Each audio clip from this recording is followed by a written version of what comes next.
All right, we've always got Tuesday edition of the program, and shout out to all the Jared Sandler, Eric Nadell, Matt Hicks, and everybody for the Rangers postgame that you just hear on 105.3 The Fan. Rough night for all of our Rangers fans out there. You guys know if you're a fatty or a toe lug and been listening to the program the last week or so, you know that we adopted / drafted players that we're going to be following that are kind of like our guys. Our for children. The year, okay? And, one of Blake's is Jack Leiter, who, had a great start on Friday.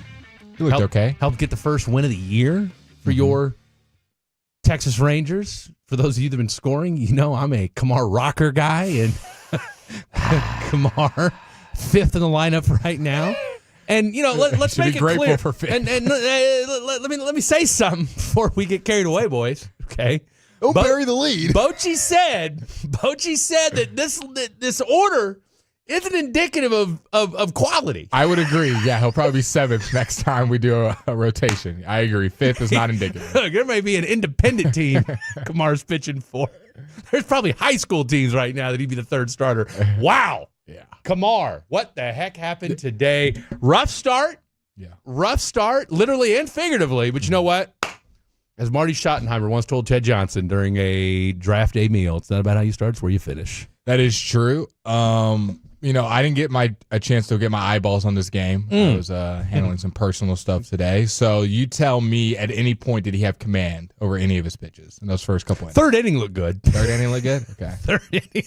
Was he just throwing meatballs down the middle? Was he didn't have his off speed? His pitches were his control was. I mean, he was not painting the outside. He was. I don't know. Yeah, he was painting, looking like what's that dude Pollock that just slaps paint on because that's what he looked like today. And the other part that I look at is only scoring 3 runs. I guess the bats didn't wake up as well either. No, the bats weren't great either today. Brady Singer, who I want to say, I want to say he's a former Royal. In fact, I want to say they made a trade during this past offseason. 7 scoreless. Oh no, he was dealing 8 Ks. He was dealing through the first 4 or 5. Marcus Semien.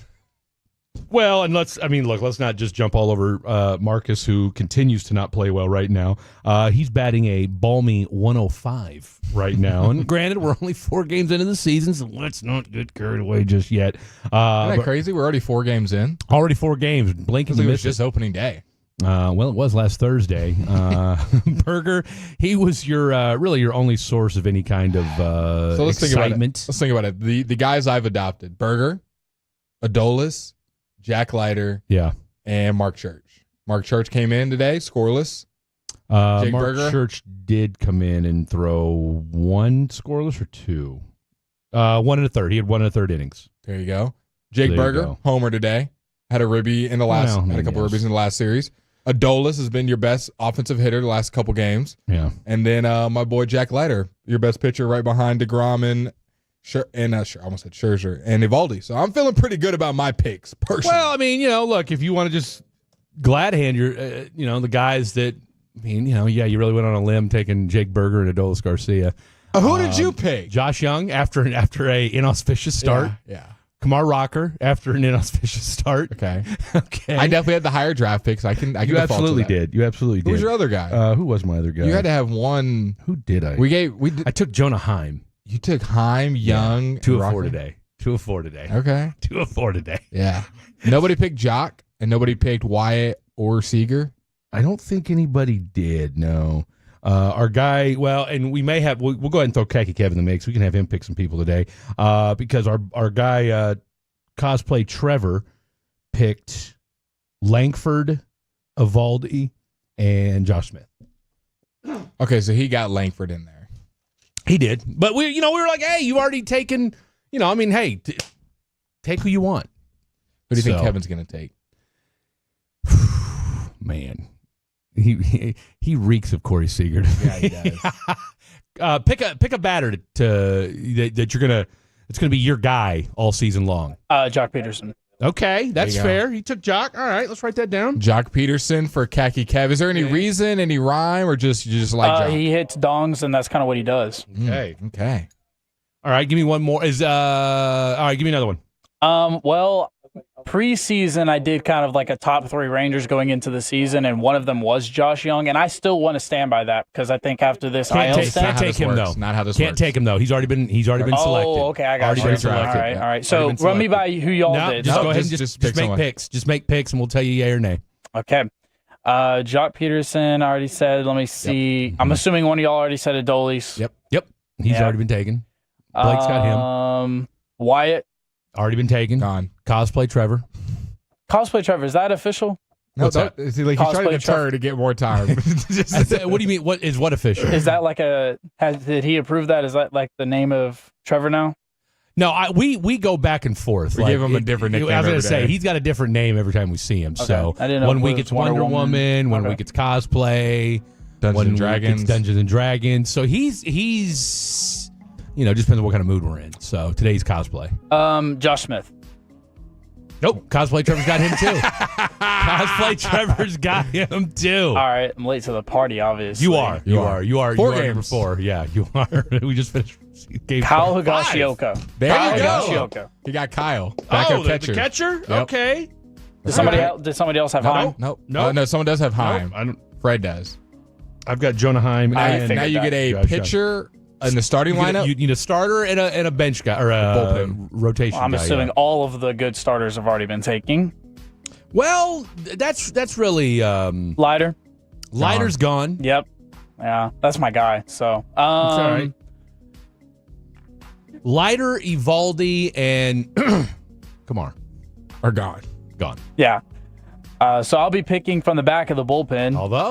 I'll just take the Grom then because it's kind of the layup. Say, it's a no-brainer. He's and looked then, good. And then he's 5 scoreless. Listen to you stepping on a limb there. Hot take. Did he read that Chat GPT thing before? Must have. a hot take at the end. That DeGrom, that guy. Pretty good at baseball, I've heard. He's And not too shabby. who's your pin guy? Who's your We'll move bullpen? on. Give us your bullpen guy. My bullpen guy. Yes. Bullpen guy. Yes. Mark Church, honestly. Already Let been me taken. guess. Already Yeah, gone. Already been gone. taken. Already gone. Already been taken. gone. He's gonna Bullpen He's guy. gonna pick who Trevor picked. Watch. No way. I bet you he does. No way. There's no way. Dane Dunning. Because the dude, no. Well, much like him, he's not on the roster right now, is he not? No, he's not. He's Exactly. on AAA. Did he say Teodo? Yeah. He Yeah. did. That's what I thought you might say. Yeah, I had a feeling. A lot of names out there. I mean, hell, everybody's been used so far through the first 5 games of the season. Yeah, just look at the box score from the last couple My games. goodness. You got Chris Martin still there.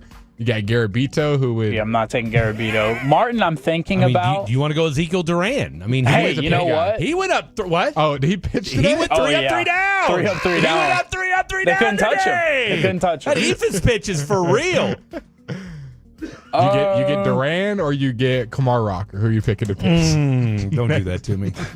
Don't do that to me. Consistency over speed is what you're picking. You with want right Luke there. Jackson? No, I'm more sold on Chris Martin at the Chris moment. Martin. So Wait, just was give me he- Chris Was he Martin. drafted by somebody? I said that, but I feel like he might have been drafted. by Who? somebody. Chris Martin? I don't know. No. Is it not on the list? Okay. No. Like I said, the only people that have been taken. I took Garcia, Teodo, Church, and now Chris Martin. There you go. All right, so there you go. So Khaki Kev, it's official. Jock Peterson, Kyle Higgy. You can call him Higgy. Kyle Higgy. We're just gonna stick with that. Kyle Higgy, DeGrom, and Chris Martin. So there you have it. There's the choices that we have so far.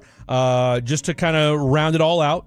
Jake Berger, Adolis, Jack Leiter, and Mark Church for Mr. Blake Elliott. I went with Jonah Heim, Josh Young, Kamar, and Garcia. And Cosplay Trevor went with Wyatt Langford, Josh Smith, Evaldi, and Teodo. And to give you guys a little Dallas Mavericks update, the Mavs are at halftime right now, and I've got some news. I don't know if you already heard it earlier in the day, but the Dallas Mavericks are playing with a player they've been without for a good part of the last couple months. Daniel Gafford is making his much-awaited return. He's got 10 minutes, 7 points. He's been able to knock in 3 rebounds and 2 assists. It's the second half that's starting right now. The Mavs are up by 5. Anthony Davis, your leading scorer, with 10 points, 3 and 3. Dinwiddie's got 6 assists. Klay Thompson with 3 threes. PJ with 8. Najee 6, 8 and 2. Max, Max Christie, 9 points. Not good for my parlay. Ooh, the scary part is that Jaden Hardy 0. At 23 minutes ago, you and I were sitting here chit chatting, just talking, going over the Rangers game today.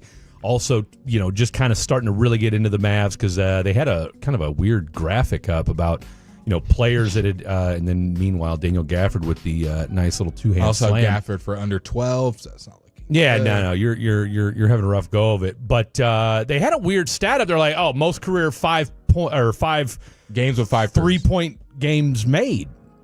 Games with 5 3-pointers made. That what you just said, and it was Clay was in that list, and we were like, oh, okay, and you were like, oh, did Clay hit 5? I'm thinking, well, they must have. They're showing that graphic, and he Just only 9 points. Only had 3. Yeah, they're just playing it. They're just gonna add another number to it. they're as just soon as he getting gets 2 people more. hyped. They're letting people know what company he could join. Well, he's already in it. They're just gonna add because he's pretty solid right there in number 3 at that 3rd spot. So I don't know that he was gonna go to 2nd if he with one, but just gives you an idea. Hey, this is the company that he's in for as many games he's had with 5 threes or more. So we'll keep you posted on all that. Yankees scored 1,000 runs again. They don't know how to stop. Well, we're going to talk about the torpedo bat later on in the ball game, later on in the show tonight. I think we need to chill on. Other teams are using them now. The other teams are using them, and by the way, the Brewers just aren't good. Okay, so did y'all see the video? I want to put that out there as well. Did y'all Brewers see the did get beat video 11-1 today. That's what I'm trying to tell you. Did y'all see the video from the Brewers Stadium today? No. There's a NSFW video going around from the Brewers Stadium today. If you know, you know. Oh wow. Yeah. Okay, we'll have to check that out during the break. So okay, I just got a little tease there from one Mr. Khaki Kev. All right, we are getting ready. We got 3 hours of show, 3 hours of Fan After Dark, 877-881-1053, 877-881-1053. That is the Frankel and Frankel Injury Attorney text line. We'll be taking y'all's text messages all throughout the night.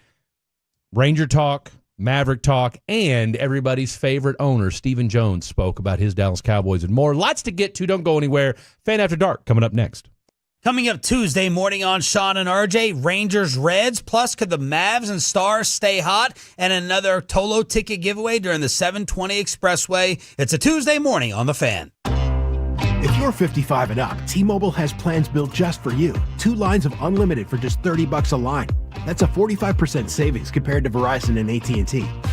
But don't just take our word for it. It's not just the savings that are great with our T-Mobile plan. There's all this value from all these other things that T-Mobile offers. T-Mobile has been such a savings for us. We love it. Switch today and get 2 free 5G phones like the Motorola Edge with Turbo Power charging that gives you power for the day in just 15 minutes. And customers 55 and up can get 2 lines of talk, text, and data for only $30 a line. Go to T-Mobile.com/choice55 to learn more.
Roger that, Sally.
By our D&M Leasing Studios. This is The Fan After Dark on 105.3 The Fan. Well, hey, welcome in DFW one more time. Glad to have you guys on board. It is The Fan After Dark post-game edition of your Texas Rangers. You got a little sneak peek for us in the last segment, but we are here for real, for real. We've got you till midnight tonight. We've got you on this schedule tonight and tomorrow as your Texas Rangers are in the Natty taking care of business, although they did not take care of business tonight, 14-3.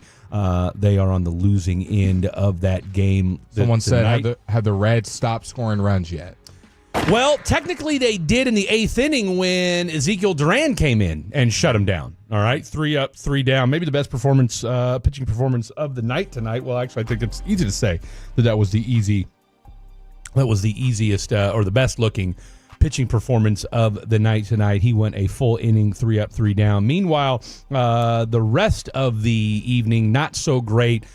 Kumar Rocker, again, we thought, all right, he felt better. He was looking better, at least from a mechanic standpoint as spring training went on. Now, I think you could argue, too, that if John Gray and Cody Bradford aren't hurt, then more than likely he's not that fifth guy.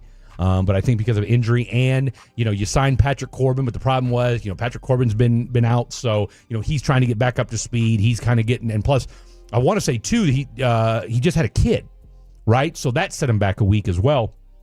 I think it's like his third kid or something like that. So that set him back as far as getting into camp and, kind of getting his arm rocking and rolling, all that. So it's probably going to be another week, maybe 2. Before we see Patrick Corbin in the mix for your Texas Rangers. But at the very least, look, you're going to need somebody, and I know they were talking about it on the postgame tonight, Nadell Hixie and Jared Sandler, but you're going to need Evaldi to give you 6 innings tomorrow. Yeah, to protect your bullpen. Those guys are getting overused, overworked. You are wearing these dudes out right now. And some of the guys have been performing well. I think you still have to give an applause to the bullpen, but like you said, they're getting overworked early in the season. You don't want to have Garrett Bito's been out there a couple of times, hasn't been great, but you've got guys like Mark Church that have done well for you. He gave you 1 1/3, 2 Ks. They give up 2 walks.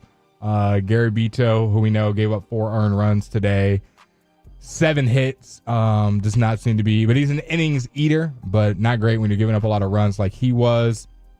But the good thing is, Kumar Rocker, it's your first start.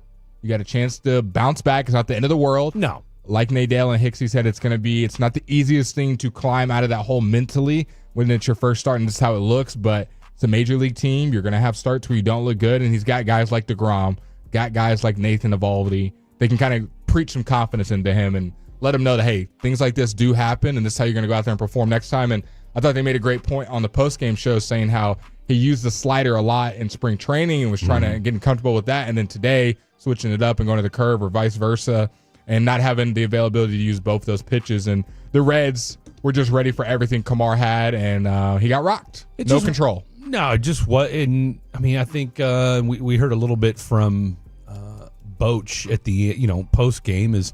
It was just one of those games where it got off to an ugly start and it just stayed that way. Can we agree this desk looks weird with no Shaq?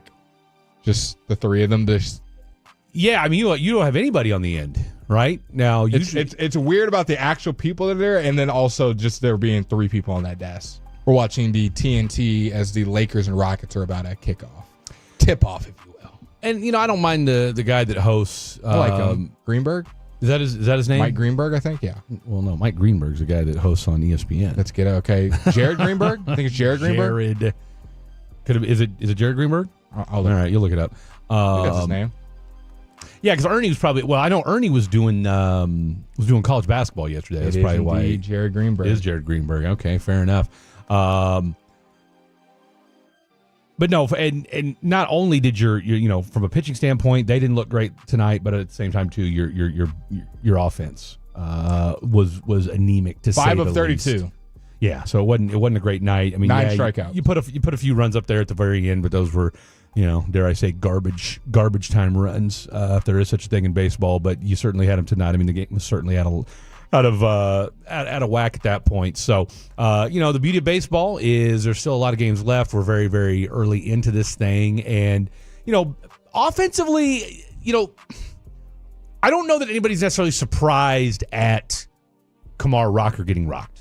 Okay, this is literally what he did all spring training. Like, he was not great in spring training. Correct. I'm less concerned about Kamar Rocker, because I think he will finally get it together at some point, and if he doesn't, then boom, you just throw him in the bullpen, or you just option him down to AAA, and maybe he goes Jack Leiter on you. Because I thought Mike Bassick made a great point in the post game as well, was that he hasn't pitched a lot of professional baseball, right? He had the injury issue, which is why the Mets and him never came to an agreement, and then of course, boom, he comes back, turns back around and gets drafted high by the Rangers. So he's still figuring a lot of things out. So it's one game. He didn't have a great spring training. You got to think, I dare I say this is one of those Luka type deals where he's going to work himself into shape as the season goes on. We saw that worked out for Luka, but I kid, of course. But look, let him get his sea legs under him at some point. Whether you put him in the bullpen, whether you option him back down to AAA. Look, Patrick Corbin's going to be back at some point. Now with Cody Bradford, John Gray's out for at least another 4 or 5 weeks. Cody Bradford, I think we're going to find out in another couple weeks, but Corbin can't come soon enough. He's an innings eater. And hell, if you go to a 6-man rotation to kind of take some of that pressure off of Kamar Rocker, because outside of him, all right, look, Tyler Malley didn't give you much on Saturday. Matt, you had 2 very subpar. Well, no, you had two crap performances. Yeah, didn't get out of 3 pretty damn good performances. Yep. So 3 B+ to A- performances, and then you had an A+ from DeGrom. Yeah, DeGrom was deep, and I'll put it to you like this. I'm Don't forget about Evaldi as well. No, Evaldi played great, but look, Evaldi, I'm not gonna say we expected that, but look, he's your opening day starter for a reason. You signed him to a 2-year, $50 million deal, whatever it was. So you kind of expect that in some cases. DeGrom, however, you knew what you were going to get, but you didn't, right? Because you haven't seen this guy pitch in over a year. So to see him go out there, do what he did on Sunday against a good Red Sox lineup and shut them down for 5 innings, 73 pitches, 6 strikeouts. He had control all game long. What do you have? Two walks, I think, was it. But, for the most part, you got your money's worth out of Jacob DeGrom. The question's going to be, the $1 million question, or in his case, $38 million question is going to be, are you going to get that all year long, as far as, not necessarily, you may not get that kind of performance week in, week out, but health being the number one thing, because when DeGrom's on, he's a top 5 starter in major leagues. And so you're hoping that when a guy like you said, Patrick Corbin comes back, Gray, Bradford, any of those guys in any capacity can relieve that stress off of those guys, because I think the Rangers do have a really good pitching staff. Outside of Rocker being a little bit of rookie worries, I think you still have to feel pretty good about the pitching staff overall. Even though the Reds did put up 14, I know it's hard to hear after today, but you're always going to have some blemishes on your record as far as your rotation. And I think Rocker obviously needs some work, and Garabito has not been great. Yeah. But if you take those two out, I mean, you've got some great stuff from your starters, great stuff in the pen. And I think we both can agree the hitting is going to come around, and it's kind of right now in spades where it's one or two guys. We haven't seen the full lineup opening up.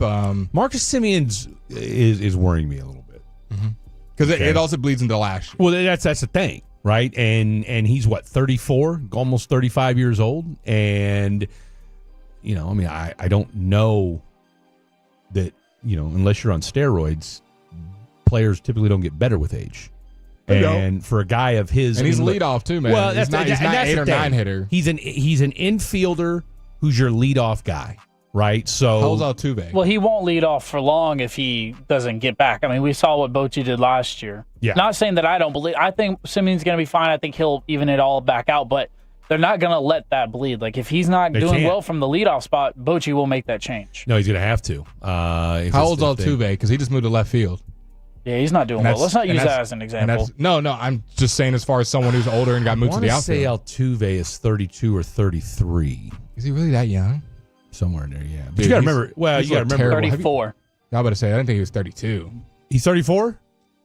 Okay. Yeah, he turns. So he's either 34 now or he turns 35 in May. Okay. Because sometimes when you look him up, they'll average him out. But yeah, he's 34 or 35. Yeah. Well, I know one of the. For 34, Altuve turns 35 in May 6th. Yep. Okay, so he'll be 35. All right. So he's older than Semien. Yeah. But he's still leading off, right? For the Astros. Like I said, I know they moved him into left field. Dude, now, I know it's been part atrocious in left field. He's had like 3 errors already. It's been bad. He's like missing fly balls. Spring training was really bad, but even now he's, especially with their little wall they got out there in Houston, he'll figure it out. Yeah, he's still leading off. What do you mean he'll figure it out? He's looked bad. I don't think he'll figure it out. He's he never bad played. He looked bad all spring training. He'll look. The I'm guy's not cherry not picking one video. He's not one of the best at his position of all he's time. also as tall as me and Khaki Kev. Actually, shorter. He's playing left field. I'm not saying he's not a good baseball player. I understand that, but I'm saying I'm talking about left field. Okay, and how many guys have we seen to be like 5'4" and play left field? Oh, I didn't know that there was a height requirement to play left field. I didn't say there was a height requirement, but there's a reason short guys aren't in the outfield, especially playing left, especially in Houston with that wall they got to deal with. Have you seen the videos? He'll be fine. Have you seen the videos? Be fine. No. Of him? Okay, I'm going to show you. You're going to be like, oh, I didn't know it was that bad. I'm sure he looks bad. These are major league games. These are not. This isn't spring training anymore. I still think he'll get it.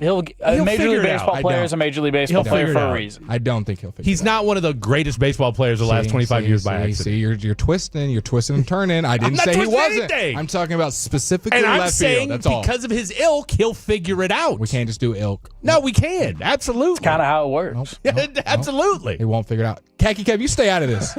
All right, I'm talking to Fred. No, it will not work. Oh, so great baseball players can't figure it out. They can.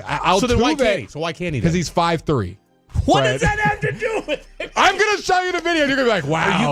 Are you being a heightist right now? If that's what I need to be, yes. You're being a heightist right now. I'm gonna show you the video. You're being a heightist. Jose Altuve in left field. I want to see this. Because I know part of the reason why they moved him to left field was because they were hoping that they'd be able to keep Bregman if he moved to left field. Obviously not great. I didn't realize they were keeping him in left field after that. Screwed over Rafael Devers the most, to be honest. I mean, hell, if what's his face? If Yordan Alvarez drops a fly ball in left field. First of all, this is spring training, bro. Just starting it off. It's spring training. That's spring training. It's spring training. I'm not worried about it. The guy's played infield for 20 years of his life. It's going to take him a second to get used to left field, I'm sure. This dude over here, he can't get good at left field. Okay. That's where they send people. It's because of that for left field. Was spring training yesterday? Was spring training yesterday? It was last week. Have you had any errors in the regular season? Yes. Show me one then. You can't show me the one from. I showed you one. You showed me one from spring training. You haven't shown me one from the regular season He's yet. bad. I don't care about Altuve over here defending him. You're the one that brought him up. I said he's bad. At what? Left field? But what does that have to do with Marcus Semien? That's what I wanted. Oh, this guy here. All right, now you're tripping. But look, we need Marcus Semien to turn it around. That's the reality, though. We need Marcus Semien to turn around if this thing's going to get serious. But you got Nathan Eovaldi back on the bump tomorrow. Things can turn, we can right this ship if you are a Texas Ranger fan. So we'll keep you posted on all that. But again, we need some guys to start hitting. And that would be, like I said, that's my biggest concern. I'm less concerned about the pitching staff right now. Because, like I said, you've got 3 great starts so far. Malley, okay. But, again, you're going to have reinforcements. Just kind of like the biggest thing I'm worried about as far as just, guys getting innings. And then this offense is going to have to start producing a little bit more. But, again, we're only 5 games into it. Here's my question for you guys. When do we start with the, because, again, right now we can say, well, it's still a long season. It's still a long season. When do we stop with it's kind of like, how long do you say Happy New Year for? About what, 3 or 4 days, maybe a week max? How long are we allowed to say it's a long season? At what point do we look at the baseball season at the line of demarcation and start saying, okay, you are what your record says you are. You are what your stats say they are. Anybody? I would say probably. Okay, bro. You are what you say you are. It could change, though, because mid-season, people trade off players, people add players, so the team that you start with could be a different team. Well, I would say if you want to start getting the feel for, are we going to be making additions this season? Are we going to be trading guys off? You're missing my point. I want to know at what point do we stop if Semien's still batting Semien's batting 105 right now. What month are we in? We'll be in April tomorrow. Okay. So that's what I'm saying. When do we start? May 3rd. I'd say give it about 2 months. Give it about 2 months, see where things sit. If the injuries are still 2.5 months into the season, if he's batting 105, we're okay? Well, I mean, hopefully he's not. But if he's batting 105, then no, they're going to move him down. If he's still batting 105, I'm betting that he won't be batting 105. He won't be batting. You better be batting. You better be batting You better be batting over 200. Also, just to confirm, Jose Altuve has no official errors on the year. What is that? What is that video I just showed? That's an error. No, it wasn't, because the ball went over his head, dude. Because he's short! That's my point! It went over his head. What does that have to do with Marcus Semien? It doesn't. But you just said height doesn't matter, and you said that's an error because it went over his head. Yeah, that's not. It wasn't over his head by 30 feet. His height isn't affecting him from playing a solid left field, is what I'm trying to tell you. He's not good, Fred. But it was such a random mention. That he's not good at left field? I like the 972's point. Altuve should play catcher because he could stand while catching. Yeah. He should play anywhere but in Major League Baseball. Anywhere but. I don't even know what you're saying. Over here defending. I think Altuve will be fine. He'll be just fine. That's when a player's that good. When a player's that good, it's fine. It's fine. He'll figure it out, Blake. He's great. Altuve's great. Well, I don't want to hear it. He has no errors yet. I don't care. That's Khaki Kev telling me that. All right, he could be lying. He could be lying for all I know. He could be lying. He was already on your side before the argument. I don't know where this came from. You act like I'm a Jose Altuve truthist or something. I don't know. I'm not. I don't know. I want to know where it came from. What, him not being good at left field? We were talking about Marcus Semien. Yeah, because they're both infielders who are older. Yeah. So I was talking about how he moved to left field. Well, and I was just saying Semien doesn't have a problem fielding. Well, I was just Semien on his best day ain't even half the hitter. Oh gosh, now we're doing that's this. serious. I mean, that's legit. I know, but okay, some things are better. We don't have to say that. You know who's listening right now? You ever talking about Altuve is so much better than Semien? You're the one that brought him up. I just talking about Semien. I was poo-pooing on him. Now you're over here glazing him. Well, I mean, he's not even half the hitter Semien will ever be. I mean, he's so much better. Look, I'm all for poo-pooing on guys, but let's. Why is the short fat man height hating? Because I can. Why is the short fat guy height? Okay, why would Altuve's average height? He's very short. Like, I'm not like picking on someone who's just a regular height. I'm not disputing that. No one disputed that he's not 5'6". 5'3". 5'6" is bullish. That's his program height. That's his program height with cleats on. With his spiked cleats with trash cans on the side. He might be only 5'4". True story. He has more money than all of us, so who cares? He sure does. His house got robbed not too long ago, too. All right, that is Blake Elliott. I'm Fred Davis. That rocking his Texas Rangers hat. Did Kamar Rocker sign that? Nobody signed it. Nobody signed it. If Kamar Rocker said, hey, do you mind if you ran into Kamar Rocker right now, and he said, hey, you want to sign your hat? Would you let him? Yeah. Okay. Yeah, but I would have to get another hat because I don't want to wear it if it has a signature on it. Oh, wow. See, I think with Kamar Rocker, I'd be like, you know what, Kamar, I'm going to go ahead and rock this a little bit. Tell you what. No, you know what I'd tell him? I want you to sign it, And I'm going to go ahead and wear this for your next couple starts, okay? Because I need a dub before I can put this in the case, okay? I need a dub before I can put this in the case. 877-881-1053, 877-881-1053. That is the Frankel and Frankel Injury Attorney text line, late night edition of Fan After Dark. We'll talk about the Torpedo bat and more Major League Baseball later on in the program. But coming up next, your Dallas Mavericks are in the playoffs and are in action tonight. How's it look and where they stand, and lots to get to. Don't you go anywhere. This is the Fan After Dark. Through your phone, smart speaker, or more, name your...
products? You gotta remember that. Well, you know, they say in order to remember something, you have to forget something else. Okay, now that is a very cute haircut. That's like a little shag. I've never seen that before. Well, I mean, of course you have. It's the Rachel. Oh, is that your name? No, I mean like your name. No, I'm Jen. My name's Jen. Right, but I just mean like this is your haircut. But that's hair on your head. I'm not saying this is your hair. Okay, freaking me out a little bit.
He's getting all kinds of love right now.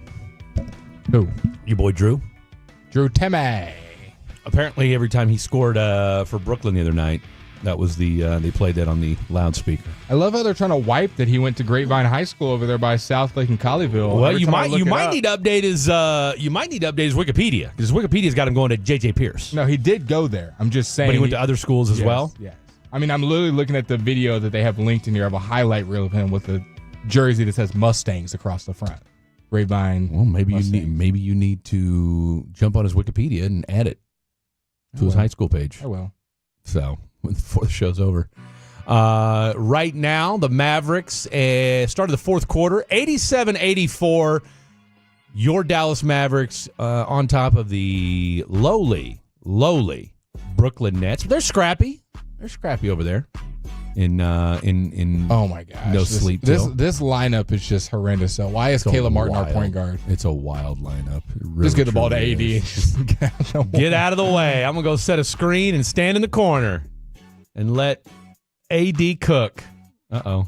Clay's pump fake is so effective. It really is. I mean, he doesn't come down. He just catches it at the top. That ball looks at the rim, and everybody has to jump and respect it. And then misses a wide open 3-pointer. So that's been kind of the feeling. Sure, that guy just traveled. Pretty sure he just walked with the ball. Look, it's the NBA. It's late on a Monday night. No one's worried about it. No one's even at the game. Yeah, you did. What was it, Tim Cato that sent that picture out? Correct. Of the light crowd on a Monday night. Now, I wondered. I asked you this. A lot of factors. Monday night. Brooklyn Nets, neither team's very good. Just a recipe for not going to have a lot of fans. Well, that, and I wonder what the crowds have looked like anyway recently. Correct.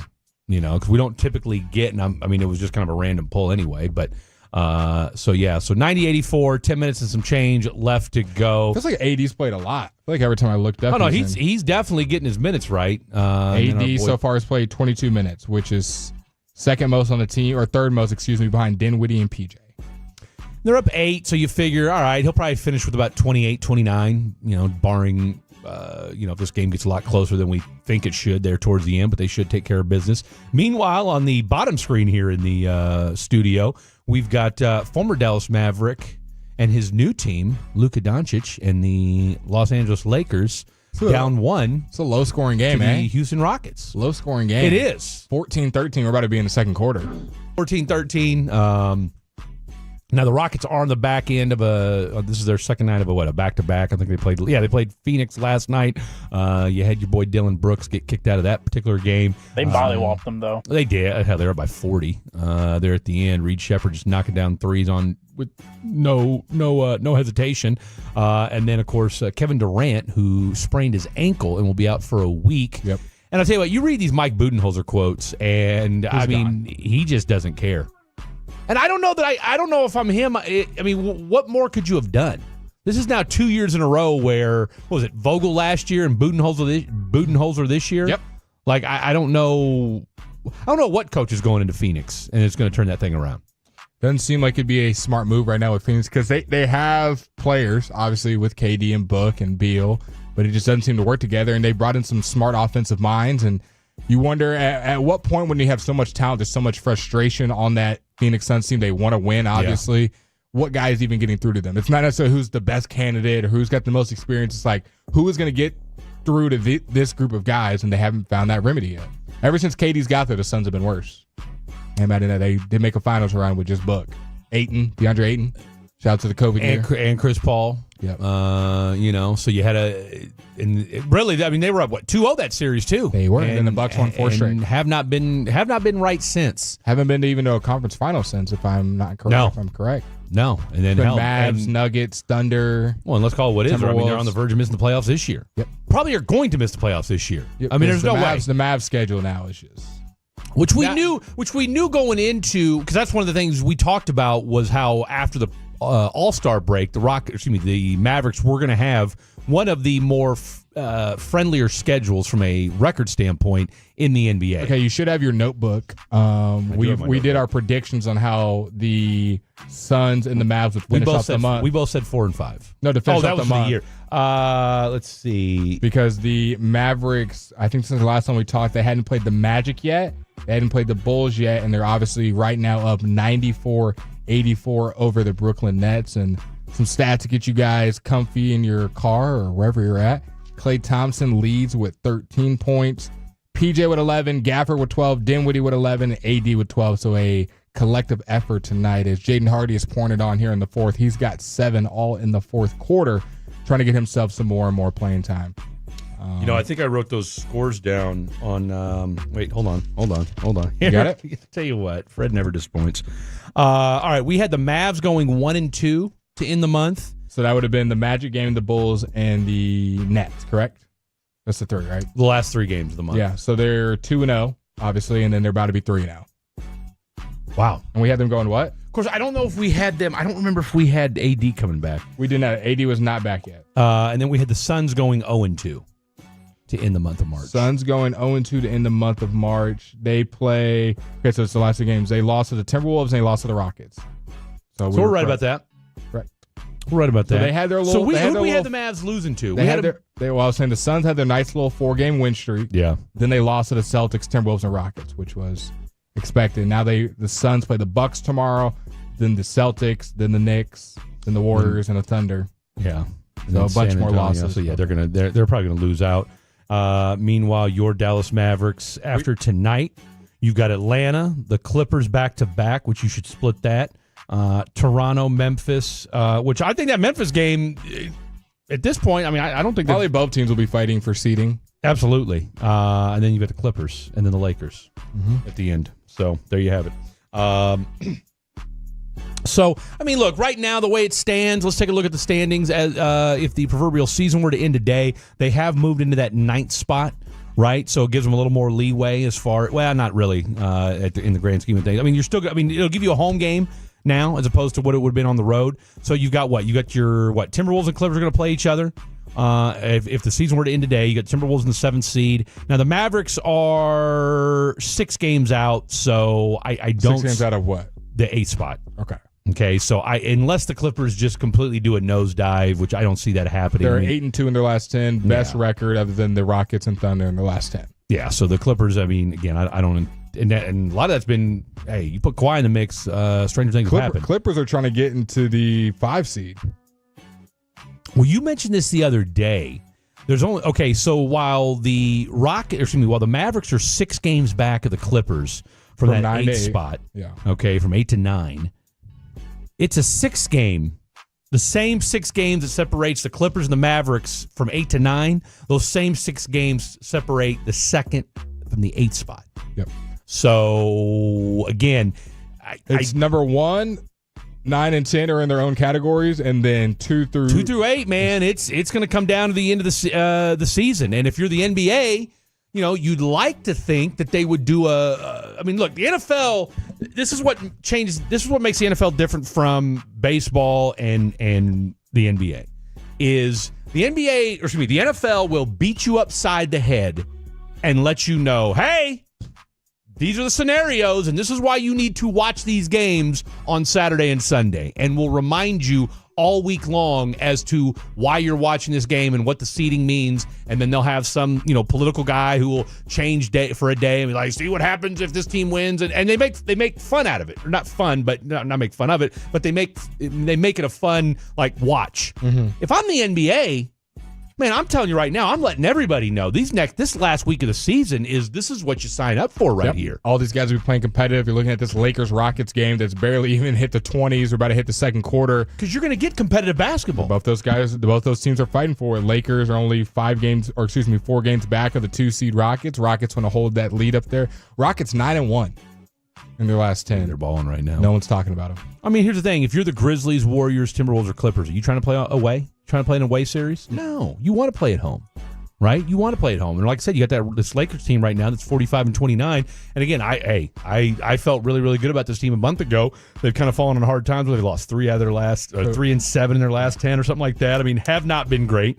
Got a big win the other day against Memphis, which, that's first game after losing their head coach. So that remains to be seen. I don't know what you're going to get out of this Memphis Grizzlies teams. I really don't. Say what you want about whether you should have got rid of Taylor Jenkins or not, but I don't know that you're going to see some resurgence out of this team over the next couple weeks. Got to be one of the lowest scoring quarters of the season, right? Hands down. 19-16 going into the second quarter. These guys are really getting after it. Definitely the lowest score I had to guess on the Lakers. Well, and look, thing about the Rockets, you know about them is they will get after it defensively. That's the one thing you know about Ime Udoka. Did have Luka for over 34. So, but he is one to know that even if he struggles in a quarter, can put up 20 in a quarter. Don't get it twisted. Third quarter could come out. He might, like you said, he could drop 18, 19, 20. You just never know about it right now. But of course, problem is the Lakers just can't hit the broadside of a barn right now, which is eerily reminiscent of what went down this past weekend. And I know we'll talk about it later on the show. But what a underwhelming Elite Eight over the weekend. I'm trying to think. I thought it was a good game. Well, Texas Tech. Shout out to new guy Jake. I'm having to rack my memory of so many games. Florida and Texas Tech was fun. Florida and Tech was super fun. If you don't mind watching a team melt down in front of your eyes over the last 3 minutes. Tech and Florida was good. Walter Clayton. Oh, Steph Curry. He was insane. He just grabbed the ball and just dribbled it out. Wait, what? You guys are stopping me from scoring here. Let me just dribble back out and just throw up a little 25-footer and knock that down. Auburn and Michigan State was fun. 70-64. It wasn't bad. But it just felt, Auburn just kind of had that lead. Just kind of held them at bay for the most part. Duke kind of did the same thing. And then, of course, Tennessee. The two games that I didn't watch as much were the two blowouts, the Duke game and the Houston game. Alabama, just, the one thing I'll say about, and you just couldn't stop Duke. And, you saw the difference in size between Duke and Alabama, right? This is a tall Duke team, man. Duke team's loaded, man. And plus you're talking about these dudes are 6'5", 6'7", 6'8" across the board, and then of course Flag's what, 6'9"? Yeah. You know what I mean? And plus they've got that one dude across the middle, Mallock or whatever, he's supposed to be a top 10 6'11", pick. 7 feet tall. You've got so much size if you're Duke. I know I got U of H winning the whole thing. I don't know how they're going to beat Duke on Saturday night. Yeah. They just look unstoppable. My girl's bracket is doing better than mine. She has all her Final Four teams in there. So, well, I got 3. Raise your hands if you picked all 4 Final Four teams. I got 3. I had, and one of the brackets I had Wisconsin, the other one I had Yale. Ballsy pick by you. I had Duke in every Final Four though, and I had I had Florida in every Final Four, but I had Auburn and U of H losing in one. That's fair. That's fair. Who are your 3 teams that you still got going? I got all the Final Four except I picked Alabama over Duke. Wow, ballsy choice by you.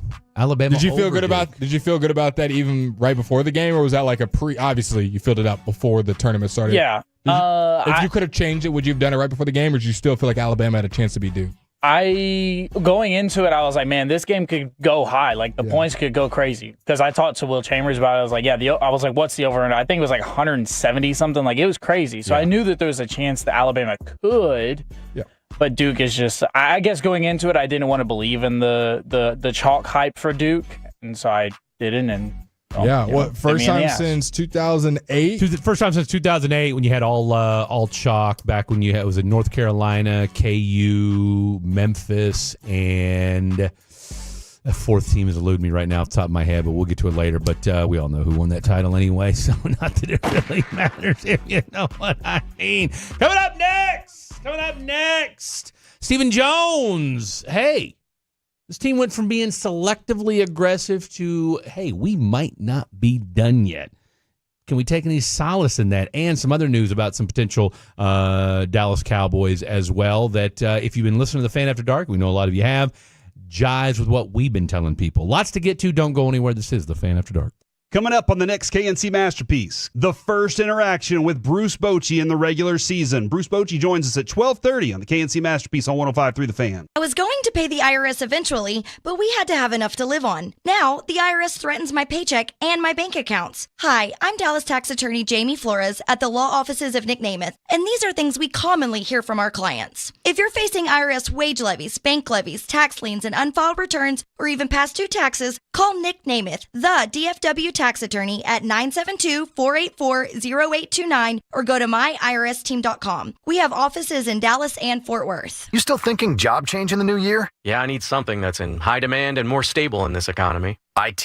Yeah, cybersecurity, maybe even AI. That's what I did. Really? How? Went to My Computer Career. You don't need any prior experience, and you could start your new career in a matter of months. A lot of IT pros go to school there too to level up. Sweet. Are classes online or on campus? Both. Wow, I'll check it out. Thanks. Make this your year. Take the free career evaluation now at mycomputercareer.edu. Financial aid is available for qualified students. Join the Candy Crush All-Stars tournament now. Hey now, you're an all-star. Get your game on, go play. Make it to the live final for your chance to win a share of $1 million.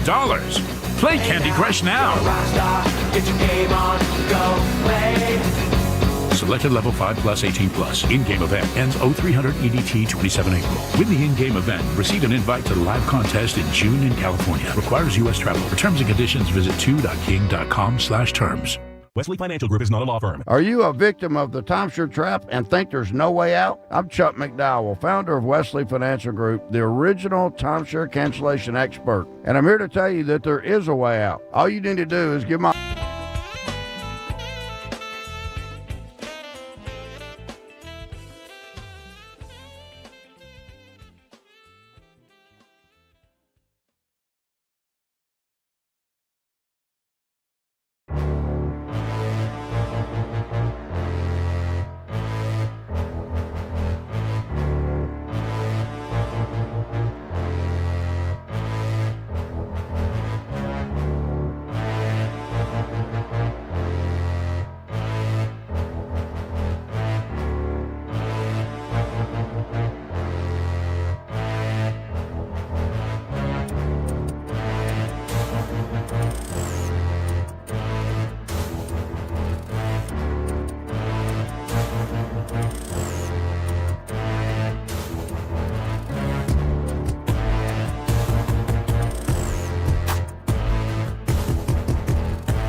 true that you've got to forget something else to remember that Uber Eats has groceries? No, that's absurd. Hey, remember when you used to be a, what was it, Pepper Lady? Pepper Lady? Wasn't it Semien Sisters? Basil Babes. Saffron Squad? Nutmeg Maidens? Paprika? No. Guy goes no read. You say some crazy stuff half a second right before. I didn't catch the first part. I thought he was going to say 15 seconds, then no read. I knew exactly as soon as he started talking over and said, hey, that we were coming back. I was like, no, let's keep going. This guy. Well, I was listening to what Kevin said and then watching the television over here while looking down at my show sheet. I think sometimes your spatial awareness, how do I put this nice? It's the glasses. Underwhelming. My space leaves a lot to be desired. It concerns me. Was the way I was going to go with it. Hey, when that red light comes on, though, game time. Almost came on a little too early. Game time. Speaking of game time, and also too, in fairness to me, he's the only one. Khaki Kev's the only one that turns the microphone on for us. No, he's not. Nobody else does. Nah, other producers don't, but he's not the only one that does. I'm pretty sure new guy Jake does it. I don't turn mine on. I don't think new guy Jake turns on the microphone. Yeah, he does. Alec definitely doesn't. Alec leaves us out to. Alec doesn't. Leaves us out to dry. Trevor doesn't. I'm like I said. I'm pretty sure. A lot of buttons back there, mate. There are. I learned that the hard way from Larry Flores. You're lucky to get on air with Larry Flores. You'll be mute the whole time. Larry ain't turning on nothing, okay? Larry ain't turning on nothing. Larry's back there. He's here to do Texas Rangers, Cowboys, and the occasional Sunday morning show. Yeah. Okay, get out of his face. Need some audio? Why don't you send it to me? Oh, you didn't send it to me? Well, guess it'll be next week. Or not. But speaking of balling, first game back, leading the team in points, Daniel Gafford. 19 minutes, 17 points, 7 rebounds, and 2 assists. He's your leading scorer. Which they need right now. Which I just felt really dumb taking his under, and he's the leading scorer for the Mavericks. Well, that and because this game is entirely too close for comfort. But this is kind of what the Mavericks do. Right? I mean, they honestly have like 6 players better than anybody the Nets have, and it's still a 1-point game. Why does Caleb Martin look like a smaller Tyson Chandler from afar? Is it just me? I just don't think Caleb Martin's very good. He's not. He's not. I don't know what. It's like if you shrunk Tyson Chandler at 45, this is what you'd get with Caleb Martin. I don't know what they saw that said, you know what, Grimes going to be like $1 million or $2 million more than Caleb Martin, and we just can't afford that. Don't forget that they could have declined the trade because he didn't pass the physical. Boy, that's a great point. They said, no, let's double down. Yeah. No, you want your second-round pick back too? Here you go. Yeah. Because we're not trying to rebuild anything, and now that we've plundered our biggest asset, no big deal. Yeah. No biggie. But might as well. If you're going to plunder. Hey. Well, the plundering's still good to you. 35-32. This has been a pretty good game, though, this Rockets-Lakers game. 35-32, 4:51 left to go in the second quarter, so that's been a heck of a game there. Meanwhile, 107-105, Daniel Gafford, 17.7 rebounds in just under 19 minutes of game action. And ask and ye shall receive. Caleb Martin clanking the back end of that free throw, so holding tight to a 2-point lead with 1:20 to go in the contest. Want to give us some Cowboys? Let's get some Cowboys going here. Look, I understand, and I was kind of going back and forth. Actually, I've been fighting with KU people. Not really fighting per se, but it's been a very active. When are you not? It's been a very active KU Twitter day because half of our team is in the transfer portal today, so everybody's feeling some type of way about things. Well, one of your guys is already on TV. Oh, you talking about Hunter Dickinson? Yeah. No, we don't. No, he's no Jayhawk. Let's get that straight. So Stephen Jones. Of course, we got the owners' meetings going on. You guys did see the picture of our guy Mike Tomlin holding court and a reporter who appeared to be asleep? Mark Caboli. Yeah, he's a Pat McAfee guy. I didn't see it yet. No, I just saw it. He's literally sitting there like this. And he just wakes up. At the table, closer. I mean, and you and I are sitting further away than this dude was sitting from Mike Tomlin. Arm length. And my man is straight up. I love it. He's got his phone like this and is asleep while his phone's recording Mike Tomlin. Now, this is also the same Mike Tomlin who said that he's okay going into the season with Mason Rudolph, but we'll save that for around the NFL before too long. So let's get to what Mr. Stephen Jones had to say about how they're going to pursue the rest of free agency. Now, he said, look, we're not done. Okay, hold on real quick. Hold on. All right, this you'll enjoy. This is Stephen Jones on the team's wide receiver room. Quote, I really like our room. At the same time, obviously losing Brandon Cooks in free agency, we're still open to looking at a really explosive number 2 that could upgrade us. Okay, so is that his way of tapping Tolbert on the back and saying you're not giving us what you're giving us? I feel like it's different if we say it outside. I don't have to be in the locker room with Tolbert. Oh, that's him totally saying it. But as your owner saying, like, we need an explosive wide receiver too, and Tolbert's been like in waiting like for 3 years. Not a good sign if you're in the Jalen Tolbert fan club. Well, and not only that, but he also, when he talked about his... Now, he did say Tolbert's done some nice things for us. He did say that he likes Ryan Flournoy. But he also said that they're not opposed to extending both Deron Bland and your favorite player in the world, Jake Ferguson. Not my favorite player. Are you sure? Yep. Sure about that? Because I couldn't tell every time we talk about him, and you feel some type of way about it. Just defending the besmirching that's done by my partner to Jake Ferguson. Because I'm just calling it like I see it. No, I'm not going to get into it. Continue with the quotes. Let's see. So this is what John Machot, or excuse me, this is what... it's not a laughing matter, Fred. What's that? Laughing at... Your love for Jake Ferguson? No, it's not. Look at him. You're laughing at yourself. I have not cracked one joke. I applaud. Wait a minute. Are they down 4? Yes. What the hell just happened? They hit 2 and 1s. Started doing the Mavericks. Yeah. Well, you know what? Are we going to go 1 and 2 after all? No, they're 2-0, aren't they? Yeah. Okay. What do we think? Do we think Jake's here watching this game? Anyway. Fred's ADHD is hilarious. He is quite literally entertaining himself right now. I haven't said a word. He's laughing at his own jokes and referencing himself. I'm just going along with your facial cues. Just sitting here. Cowboys EVP Stephen Jones on free agency. Quote, we're not done yet. We still got some things that are outstanding that we're trying to get done. Missed a few guys along the way, too, in terms of the number just being a lot higher than we thought it would be on a couple guys. Overall, we're real pleased with what we're able to do with our roster and to help the team. Mm-hmm.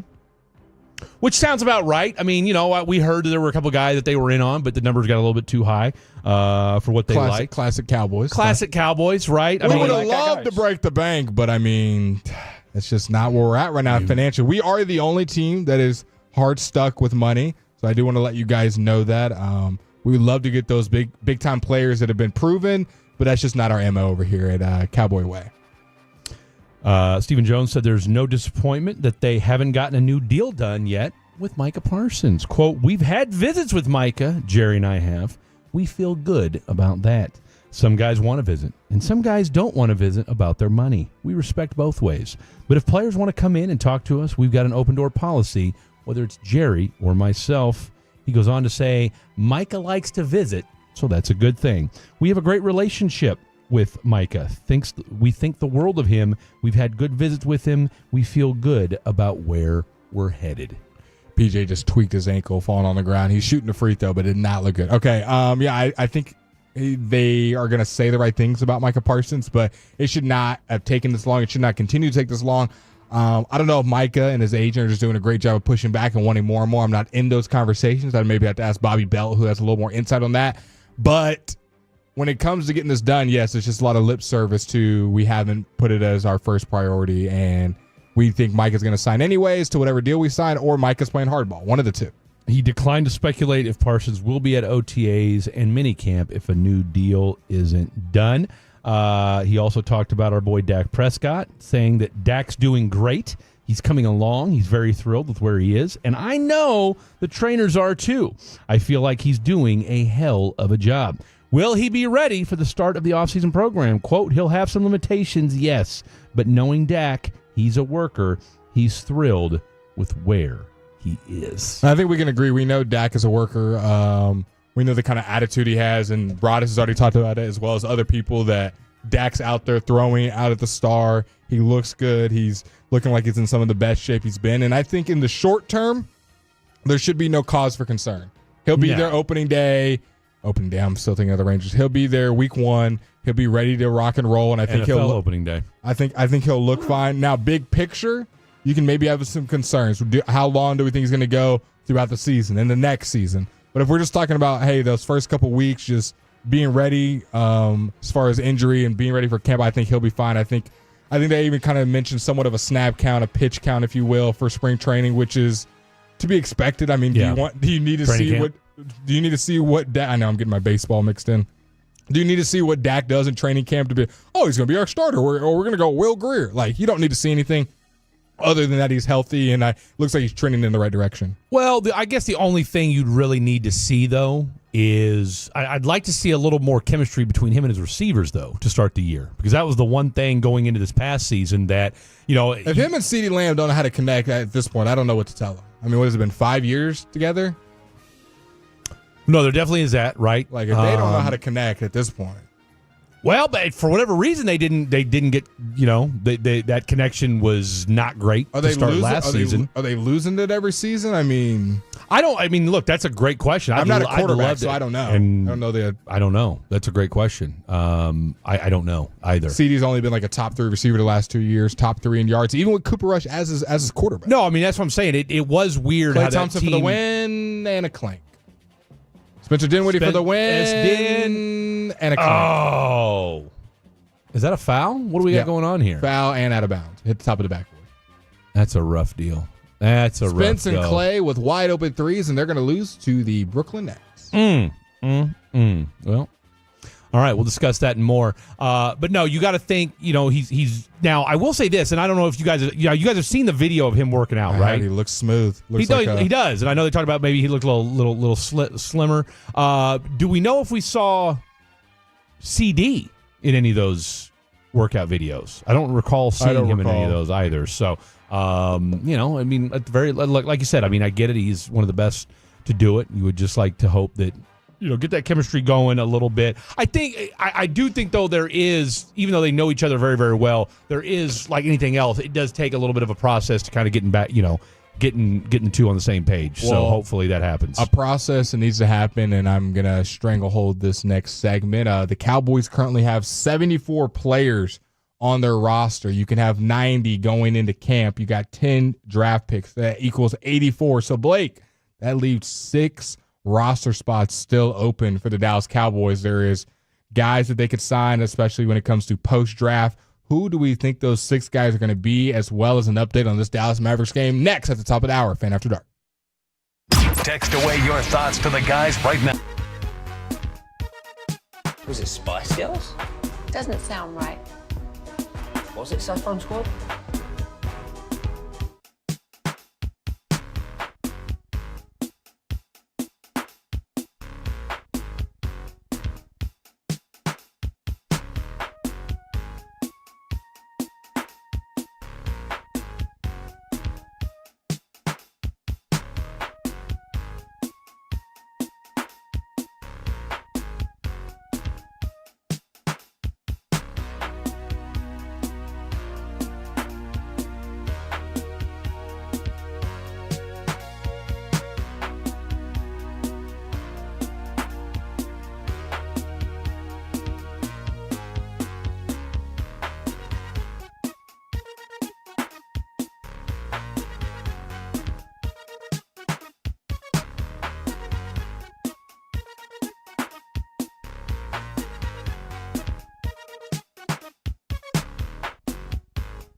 930 FM and HD1 Dallas Fort Worth, an Odyssey sports station. Driven by our D&M Leasing Studios, this is The Fan After Dark on 105.3 The Fan. Yes, sir. We are back here in, what is this, hour number 14, number 3, number 2. It feels weird. It's 10 o'clock and we've only been on the air for an hour. We're going to have to take some getting used to this. Tolos, Fatties, 9 to 12 today. Same schedule tomorrow. So text your friends, text your family, make a social media post out of it and tag us. Let them know, Fatties, Fan After Dark, 9 to midnight so you don't miss anything on the Odyssey app. If you're on the Twitch and YouTube, Dallas Fan Cam, let us know. We'll say what's up to you over there. Your Dallas Mavericks. They lose 113 What a kick in the teeth. 109. We'll do this real quick. The leading scorer for the Dallas Mavericks was... I think you told me it was Daniel Gafford, wasn't it? That's correct, 17 points. Dinwiddie in double digits, Clay in double digits, AD in double digits. Of course, it would have been nice if they'd had 3 more, considering they both missed wide open threes. Max Christie in double digits. Najee, Kai Jones. What did Christie finish with, by the way? 12. I had him for under 12 and a half. Okay, there you go. Jaden Hardy with 9. Caleb Martin with 7. So your lowest score was Caleb and Kai with 7. So it was a real collective effort. Everybody kind of pitched in. Nobody lower than 7, nobody higher than 17. So everybody bunched into there. For the Brooklyn Nets, what is this music in there? It's real sad now. I don't know. Are you happy that they lost? No. He's just. I think he's just trying to play up the fact that it's sad. It's a sad day for the Mavericks. If you can tell me who the leading scorer was. Jalen Wilson. Incorrect. Jalen Wilson at 12 points. Okay.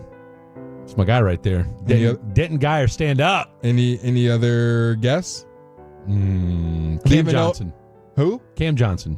Cam Johnson. That would be a great guess if he played. Lower back contusion. He did not play in tonight's game. Gummit. Just watching that game gave me a lower back contusion. Oh, all right. I don't like how that sounds. Okay, who else? Do you even know another Nets player? Is it a contusion, just a bruise?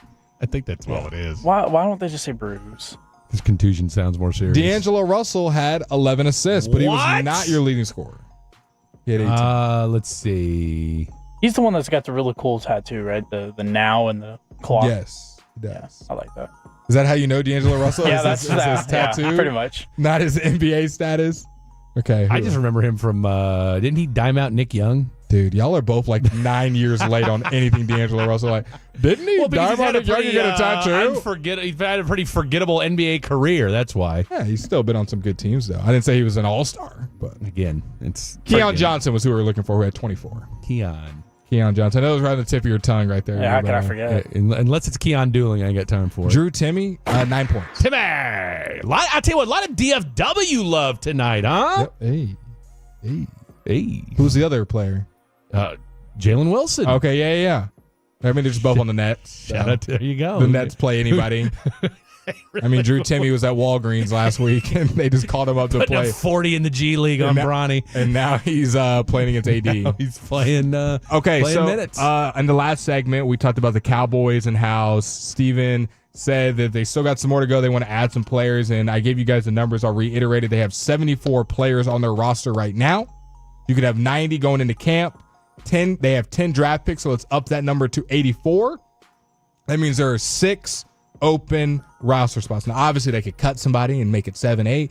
They could trade around and get another draft pick, and it could be less, but we're just going off what the numbers are right now. They got 6 guys that they could sign, including their draft picks. And, Fred, why don't you reiterate how much money the Dallas Cowboys have and then how much of that's going into the draft? Well, right now, as it stands, according to overthecap.com, $34,607,127. $10 million of which will be allocated towards draft picks, which leaves us with a grand total of $24,607,127. $23 million, give or take. No, I said $24,607,127. $24 million. That's correct. Because that $1 million could come in handy in a bidding war. Okay, so which the Cowboys will not get into. So the Cowboys have $24 million to play around with. Yeah, with 6 players. So if you do that math, what does that equal out to, Frederick? Say that one more time. 24 million. Yeah. 6 players. 4. Yeah. So $4 million a player on average. Now, obviously, they could sign somebody from 6. I was going to say, sign another guy for 2. But say. 4 is their magic number that like to stay under unless their name is Dante Fowler Jr. True. But at the same time, 2, though, let's not forget, of the 10, you would anticipate. Now, we say 10. How many draft picks? They don't have 10. They do have 10 draft picks? All right. Well, let's call it what it is. I would estimate 6 of those. And I think that's being optimistic. I think ideally 5 will be on your opening day roster. Well, no, because 30 of the guys aren't going to make it. They're going to have 90. I'm just saying, filling it out. Well, that's what I'm saying. No, that's what I'm trying to tell you. I think 5 are going to be either starters or depth pieces. Do you have a pen? Give me a pen, because I don't have one over here. Okay. Absolutely horrific throw. I hope people on the fan can see how bad that throw. Wasn't sure if it took your eyeball out, so I wanted to be careful. Okay. So I'm going to build out. I'm going to write it down so we don't forget. Big talk for a guy who didn't have a pen. You know what? I didn't hear it. Thank you. I'm just saying. He doesn't deserve a thank you. Not in a thank you mood. He's been awfully snarky today. I've noted. Yeah. And I'm not hangry. I feel good. I've had food the last 2 times. I got an idea or two, but yeah. Do you? Okay, so let's go through, and we need 6 players. Put it out. Can we lock in? Both of you guys. Too much giggling. Too much giggling between you two. I'm locked in. One more word, and I'm throwing this McDonald's bag at you guys. I'm the one that Is it not empty? said, let's go. Can you please throw it at me so it hit the window? Can I throw it out so it hits the window? By the way, real quick before we get into this, how were the fries today? How were the fries? Were they any good? They're hit or miss. They They're hit or were Jalen Tolbert. Oh, wasn't bad. 2 or 3 that were good. Rest were And there was 1 or 2 that you're like, where'd they go? They took up space. They were out there. They went in my stomach, but I wouldn't say they were to die for. Okay, I'm gonna name a player, or do you either have some players in mind? I think we got to look at the cornerback position. I'm gonna go there first. 6 players. Can I say that I'm not crazy about Golden at 12? Continue. This has been probably the most ADHD to a start of the show we've had. Every 9 seconds we're going to different. Matthew Golden at 12. We're not even talking about receivers or the draft. Just kind of came to my head. I can tell. It just kind of came to your head. I was watching video this evening, so. Okay. I know that I do like Golden 12. Might be a little rich for any receiver, though. I'm with you on that. But I think we'll table that. Put a pin in it. Put a pin in it. I'm about to just start bringing pins and put pins. Here's what I wonder about. And this is why, and this is why I actually this is why I brought up Golden at 12. Okay. Because I'm looking at Keenan Allen, right? I'm out on Amari Cooper. I want no part of Amari Cooper. Nice guy. I'm great. He was a Cowboy 5 years ago. Don't care. So you're looking at Keenan, don't care. But here's my only issue with Keenan as your number 2. They got him at 2 years, $22 million, $11 a year. Stephen Jones has already come out and said that they want somebody explosive at number 2. Now, is he being figurative or is he being literal when he means that? Like, I need an explosive number 2 guy. Because if we're talking explosive, Keenan Allen's not that guy. Nope. He's not an explosive body, number 2. Exactly. He's a big body, throw it down the possession sideline type guy, right? Like, he's not outrunning anybody. Tyler Lockett? At this stage of his career. There's nobody explosive left. That's good. So that's better than anybody. That's not better than anybody having the roster. Exactly, right? Okay, how do you like Tyler Boyd? Once a Cincinnati trio, but is he kind of getting in that Jalen Tolbert range? Or just? I was going to say 6 to 1, half a dozen to another.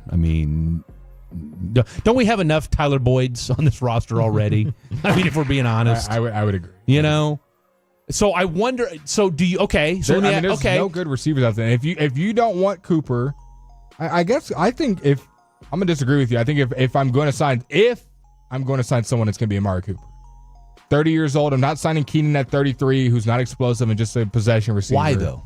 Why am I signing Amari Cooper? I feel like he still has a little bit of juice. Obviously knows what Dak is all about. Very crispy route runner. What do the Cowboys need? Guys that can run routes really well. Now, was his production good in Buffalo? No one's going to disagree. It was not good. But I'm just saying the pick of the litter is not great. I think Amari Cooper still's got a little bit of good football left in him. I like his route running. That obviously hasn't dropped off how he runs routes. Now his speed might have, but you're also getting guys in April. Would it not be worth bringing in Hunter Renfrow just for a workout? Hunter Renfrow. No. Look, he's out of the league for a reason. All the guys. This guy picks Hunter Renfroe, eh? What about Braxton Berrios? I don't give him a look. White Settlement's own Hunter Renfroe. No, Hey, you say that. It can happen with the Cowboys because he's going to be cheap enough. No, no. Look, from that aspect of it. Then give me Jalen Darden, UNT legend. He's a free agent. You're spot on when you say, all right, from a cost-cutting, bargain bin shopping type of deal. Fred, yes, Hunter we need to Renfroe. fill this list. We got 6 guys. We haven't got anybody on the roster yet. But 0 guys. Okay, so that kind of sounds like what the Cowboys might do. Okay, but here's my so what do your boys over at Spotrac have Amari making? Amari, they got him making a lot of money. They got him at 2 years, $37 million, 18 a year. You're out of your mind. No, I agree. I wouldn't. Spotrac is $18 million. Now here's the problem though. Let me double check with over the cap. Here's the thing though. Spotrac has been fairly on point when it comes to the dollar value. Now they haven't been, or as far as the average annual value, they've been totally off when it comes to years of the contract, but when it comes to actual dollars, what each year would be worth, they've been pretty close to it there. So, but come on, $18 million for Amari Cooper after nothing last year? No, not happening. I'll tell you what. I would tell Keenan Allen, look, I got $8 million for you, 11 with incentives. Boom, done. Keenan or Cooper? Keenan. I thought we were talking about Cooper. Cooper, I want no part of Amari Cooper. I prefer Keenan Allen. Because, look, man, here's the thing about Amari Cooper, bro. You did nothing in Buffalo. They signed you for that whole reason. They signed you. They traded for you in Buffalo. You had every opportunity to be the 1, the 2, hell, the 3. You could have been all of them if you wanted to be. If you can't get open and produce for Josh Allen, I mean, I'm sorry. I just don't have. I don't feel great about what you're going to do in Dallas. Over the cap's got him at $14 million a year, and then Spotrac's got him at $18 million a year. Really, $19 million a year. Yeah, it's crazy talk to me. But the fact he's making over $10 million a year stupid. Still is a little rich for me. Okay, I mean, we're going off of Amari So Cooper. I'm gonna put Coop on there. You're putting nobody, or you're putting Allen. Give me Keenan Allen at $8 million. Okay. I think another position they got to fill out, cornerback. I like Kendall Fuller. I'm taking a flyer on Kendall Fuller. Okay, so you're going Kendall Fuller. I'm going Asante Samuel, who is still a free agent. We're going Asante Samuel. Okay, where do we want to go next? You know what? I might go. Do we go 2? I'll tell you what. Do we get 2 corners? I'm tempted to go with Asante Samuel with you. Now, what do they want money-wise? They actually don't have his market value up. But so if we he's look, free. Okay. But if we look up what he actually they do, excuse me, they do have his number up. They got him at 4 years, $45 million at 11.5. It is a younger guy, only 25. 47th overall pick in 2021. Now I wouldn't give him this, but I understand. Get a 1-year prove-it deal. I could see 2. Ain't no NFL team going to give you a 2-year deal at this stage. It's a 1-year prove-it deal at this point. I don't hate it, though. Asante Samuel Jr. is going to make mine, and I'm going to go ahead and double down at cornerback position. I feel like you are still weak, and even if you draft a guy in the first round, you still need NFL help because, as we learned earlier, I don't mind Asante Samuel, to be honest with you. I'm going to put Fuller on the team, too. I'll give him a 1-year prove-it deal, and because then I know I'm going to get his dad tweeting. Asante's been on a rampage here as of late. So give me Asante Samuel. I'm with you on that. I feel like the offensive line is kind of good. You brought in Robert Hunt. Robert Jones. I was going to say Garcia. Looked a little rough this weekend. Okay, I'm not sure what his blocking looks like. Do we want to bring in a safety? Do we want to bring in a linebacker or a defensive tackle? We got 3 spots, so we can do all 3. It's up to me. I might kick the tires on the tight end. Dude, they already said they're not moving it. They got 4 guys, so they'd have to cut some. They do. Princeton fan. Do we think our boy Spanford's going to take the lead forward this year? He might. All 6'10" of them. Mm-hmm, he's huge. Defensive tackle or defensive end? Which one do you want more, or both? We got 3 spots. I don't think you can ever go wrong because this is a prove it year for Mozzie. So tackle. Give me some more competition for Mozzie. Okay, and I'm okay with it. Calais Campbell's the most expensive guy still out there at D tackle as far as market value goes. He's my age. Carl Lawson's out there. DeJuan Smoot, Jonathan Hankins, Taven Bryan, John Kaminsky, Deshaun Williams, Maurice Hurst, Linval Joseph, Jordan Phillips. Any of these names ring anything for you? What's Campbell want? What do they got him at? Campbell is the only guy. Everybody else is $3 million or under. Yeah. Calais Campbell's at 7. They got him at a 1-year, $7.7 million deal. So, and we said we had how much to spend? 23 mil?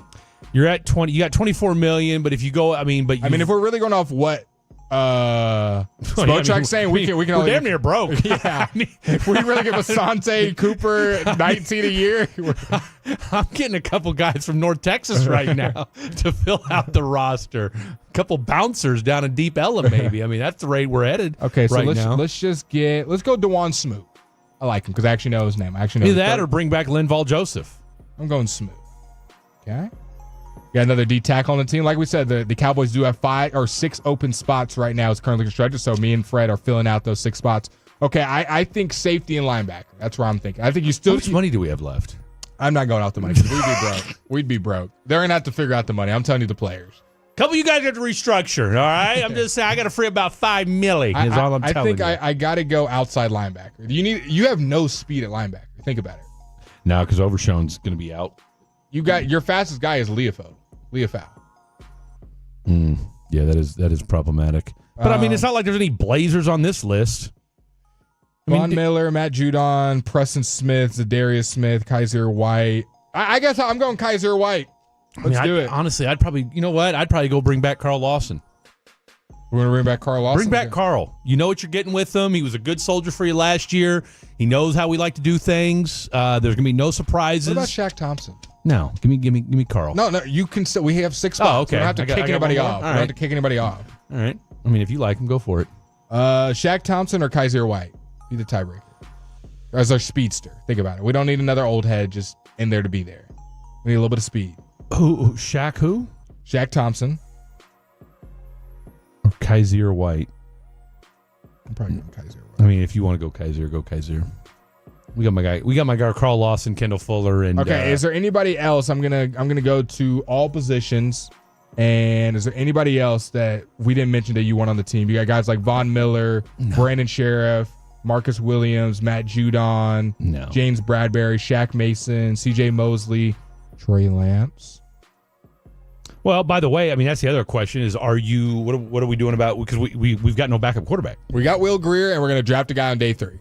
I wonder if they're going to take, I get the sense they're going to use a rookie as their backup this year. Probably. I mean, there's going to be the Tyler Shucks, Riley Leonard, Dylan Gabriels, Kyle McCord. One of those guys. I think Jalen Milroe is going to be their guy. Dude, he's not going to be there in day 3, though. You'd have to use one of your top 150 picks on him. You foregoing getting your wide receiver 2, getting Jalen Milroe? I could see them using a 4th-round pick on. Don't have one, and he'll be gone before the 4th. You think? They're talking about him going 2nd round. So you're going to not draft a running back and get Jalen Milroe as your backup? Ooh. Look, I don't put anything past Cowboys. Nah, I don't see them going Milroe. Unless they traded up and got a late 3rd or mid 3rd or something, and somehow he's. I'd love to see him move back from that 12th spot and load up on some picks. I'd love to. I mean, I don't know how much you can load up on it, but if you could move back from like 12 to 19 and pick up a 3rd or 4th, get you a 3rd or 4th, all right, and then at that 19th, go get you that wide receiver. Go get you that number 2, because that's what it tells me when he says we need an explosive number 2. I don't think they're going to get somebody unless they're going to, and we know they love to trade. We know they love to make trades, but he already mentioned that they got Mingo, all right? So he thinks another a full offseason with him is going to make all the difference in the world. But when he says an explosive number 2, I get the sense that your boy Golden's in play. Let's do it.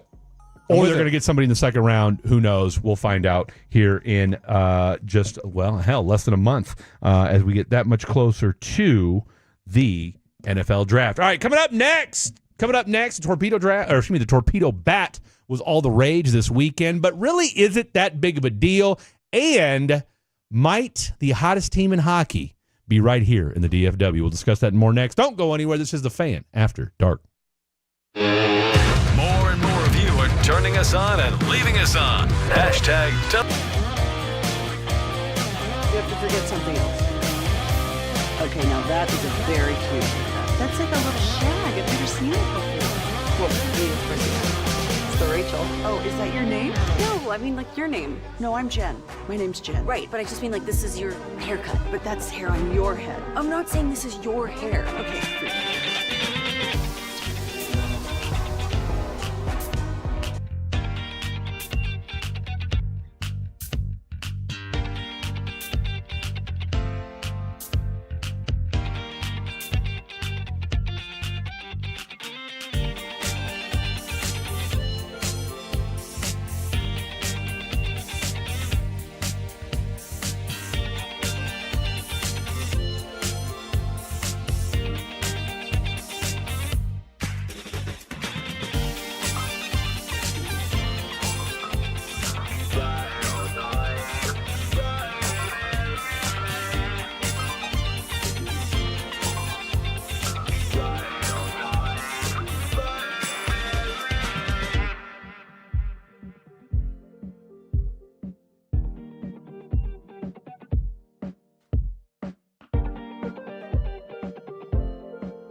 been injured in a car or a truck wreck, call Frankel first, 214 or 817-333-3333. With Frankel and Frankel, there is never an out-of-pocket cost. They only get paid when you win. Frankel and Frankel, the go-to for car and truck wreck attorneys in Dallas. Appreciate that, Khaki Kevin Walker. It is the Fan After Dark on a Monday night. And, of course, we're on late tonight because your Texas Rangers got absolutely shellacked. 14-3 earlier today. What a night. What a night. My boy, Kamar Rocker, not a good night. Not a good night. 3 innings pitched, 6 earned runs given up, but that's okay, boys. It's not about how you start, it's where you finish. So that's what we're gonna hang our hats on. We've got Nathan Eovaldi back on the bump tomorrow, and I tell you what, it's not necessarily a must win tomorrow, but you definitely, from a pitching standpoint, you'd like to see him give you 6, dare I say 7 innings. That would be super helpful, but you definitely need your boy to give you something tomorrow because you've been taxing the heck out of that bullpen the last few nights. So we'll see what our boy Eovaldi does tomorrow. And then, of course, we'll be back on tomorrow night from 9 to midnight. And then Wednesday and Thursday, we'll be on at our regular bat channel from 7 to 11 p. We're doing Fair Foul today? Absolutely, we're doing Fair Foul. We're doing it 10:40. That's next segment. That's next segment, baby. Are you Next excited? segment. I mean, no different than any other night. Oh, it's no different? You're not going to build this one up? It's just another night? As far as what? Fair foul. I mean, you got a fair foul that you're excited about? Oh, yeah, buddy. It's going to foul off your fair. I send one to Fred pretty much every other day. You do. You've been Do you very, ignore him, Fred? No, I don't ignore him. Well, No. then he just said I send one every day. Why haven't you used them? I haven't heard you say this is a Khaki Kevin inspired fair foul. My boy Cack is saying he sends it to you every day. It's one or the other. Sunday we weren't on. Saturday, I don't even think we did a fair He said foul. every day. He didn't say the last 3 days. Every other day. Every other day. For how Or long? so. Last 4 months? 4.5 months? No. Definitely not. No. Well, that's what I gleaned. What's this music in the background, by This the is way? baseball music. His music selections are interesting Tell you today. what, you're This is on baseball organ You're on music. some next baseball what music? Organ music.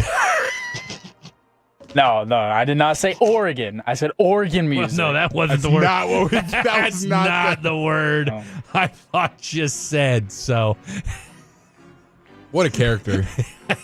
You got 3 characters on a show, and this is what you get. This is what you get on a Monday night. Y'all not like it? You think Tim and Gavin are listening right now? Oh, they're fast asleep.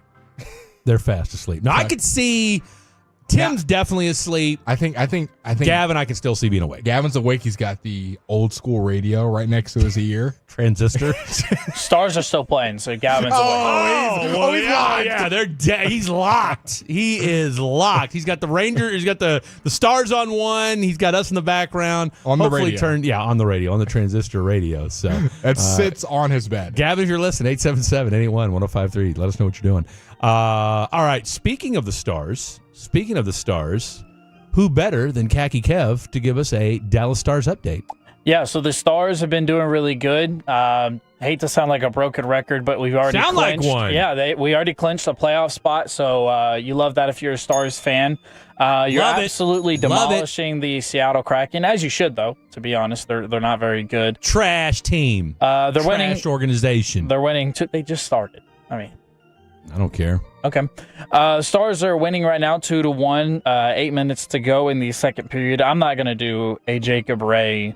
Shots fired. Yeah, I'm not Jacob gonna. Ray.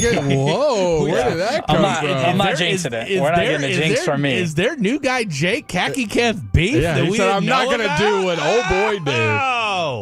Oh, is there a diss track loading somewhere? Not as good as We need Bobby's. another producer diss track, man. Boy, we do. Alec and Pepe, Bobby and everybody at the station. I think we just found one with Khaki Kev and new guy Jake. I think so too. Man, he goes, I'm not going to do a new guy Jake. Didn't even say new guy. He said, I'm not going to do what Jacob does. Called him by his full government I'm not gonna do name. what Jacob does. Jacob Rega. I'm not giving that dude any shine tonight. Who scored for the Dallas Stars tonight? So Miko? far, No. Fred's guessing. Miko. I know one of these scores. Let me get Group the A. other one. Maverick. He's been wrong so far. Those are my 3 choices right there. They've all been wrong. You're all wrong. Roberson. Also not his name. That's right. Does not play for the Stars. I'm busy, Roberson character. using this guy's pronunciation, even though there's a T in it. Robertson. Robo. Nope. I mean, I've guessed all. Come on, who's their know. best? Who's their best? One young of the player? youngest guys they got. Best young player. Maverickport. Just got signed. He's their Wyatt Langford. Got extended. Has the same first name as Wyatt Langford. Wyatt. Yes. Wyatt. Yes. Come on. Wyatt Carter. Wyatt Johnston. Wyatt Johnston. Wyatt Johnston. Remember they signed the extension the same day. Give me my pin back. Give me my pin back. This is the same day that they got Miko. They did the extension with Wyatt Johnston. There you go. And the other one, There's no chance. No chance he guesses the other one. Maybe he couldn't get Wyatt. I could give him the nickname and he still wouldn't know who it is. Yeah, give him the nickname. Douchey. Don't know. Matt Duchene. Steven Adams is always just trying to fight people. Although apparently he's not trying to fight anybody here. But all right, but they're up 2-1. How much time's left? Middle of the second period, you said? Yes. Now there's 6 minutes and 44 seconds. Second period. Someone texted in 469. Can you please say PJ Washington sold my bet tonight? Well, I can say that he didn't sell my bet because I only had him for over an 11.5. Yeah. I took the lowest number possible. He gave me 13. Now, if you had him anything over 13, anything over 5 rebounds, anything over 2 assists, then he probably did sell your bet. 469. Probably if you bet on anybody and an over for the Mavs, they probably sold because, like I said, nobody scored over 17 points. Not a lot of points being scored by the Mavs. The Mavs do fall 113-109 over the lowly Brooklyn Nets, who are not a good basketball team. The Nets are on a 2-game win streak now, though, as they beat the Wizards by 3 and the Mavs by 4. Okay. So the Wizards put up a better effort than the Dallas Mavericks. They're heating up. This is the same Nets team that lost by 30 to the Raptors. The Mavs beat them just, a week ago? I was going to say, it wasn't long ago. Might have been last Monday, actually. Yes. Monday, in March Brooklyn. 24th. Yep. Yeah, because I want to say, was that the first or the second game of their little 4-game road trip that they were on? Because they played them, and then they played the Knicks. Yeah. And then the Bulls, and then there was one other game that they played right after that. So, yeah. It started with the Pacers, right? Pacers was the start of the road trip on the 19th. I don't know. Nets was the start. They won that one. Lost to the Knicks, 128-113. Mavs beat the Magic, 101-92, which is the more surprising one. Beat the Bulls, 120-119 on Saturday, and then lose to the Nets by 4 today. Okay. So, there you have it. Yeah, and the Stars are 6 points behind the Winnipeg Jets in the Central Division. Okay. So clinched up playoff spot. And we're down to what, 9? There's 8, 9 games left for the Stars? I think we said that over the weekend? Yeah, there's not a whole lot left. And where are we at on the injury reports? I know we had some guys starting to skate again. I was going to say, Seguin's skating again, isn't he? Yes, Tyler Seguin is skating again and could be coming back probably sometime in April. I say Seguin. I know a lot of people say Sagan. I mean, it's Seguin is literally the name of a high school. Literally how his name's said. So it's how it's spelled. Yeah. Sagan. When I see Sagan, I think of Carl. I think of Sagan. Not Sega Genesis? No. Old head? No? Didn't bring back flashbacks? Atari?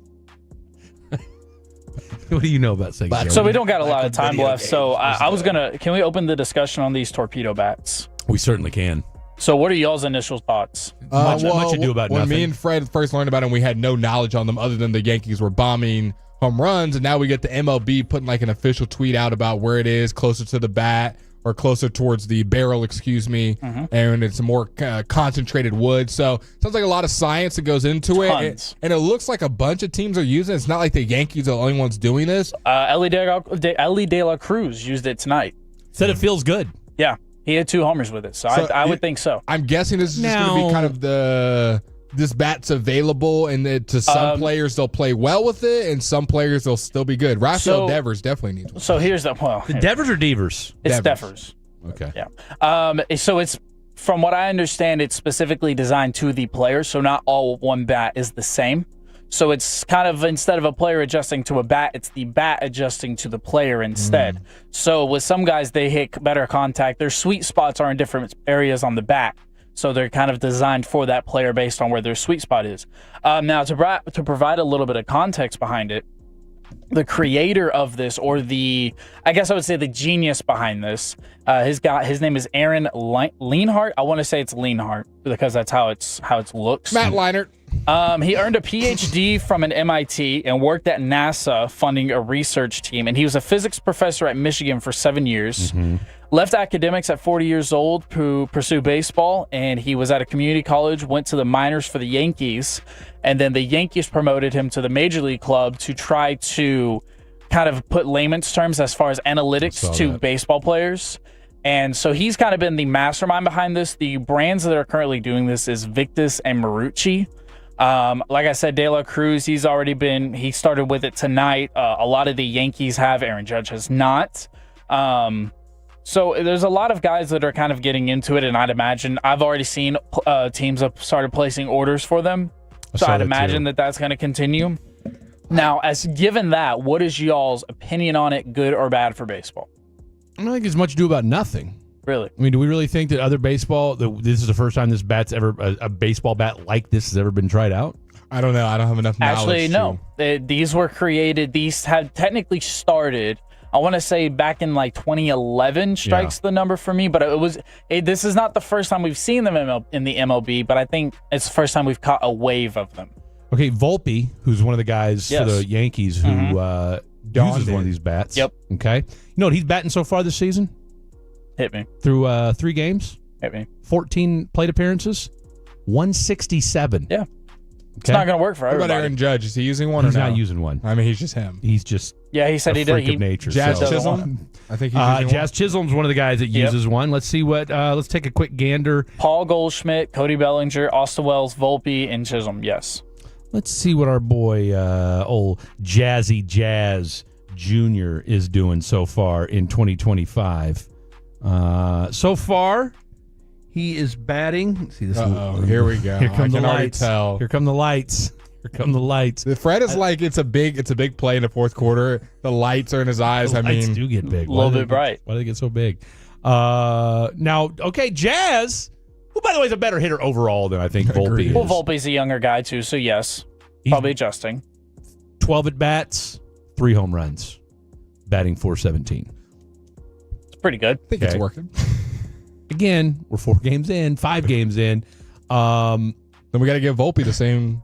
We're only saying he's 4 games in. Then we got to give him the same. Well, I think it all averages out, right? Because he strikes out a lot, though, right? Volpe does. I mean, that's his thing. So I don't know that it's gonna. Okay, so maybe if you go from hitting 20 home runs, does it give you a couple, 3, 4 more on the year that you didn't hit before? I don't know. I think he gives more than that. And I don't think that this is just a home run thing. I think this is going to really help guys with contact. You're talking about the sweet spot of the bat.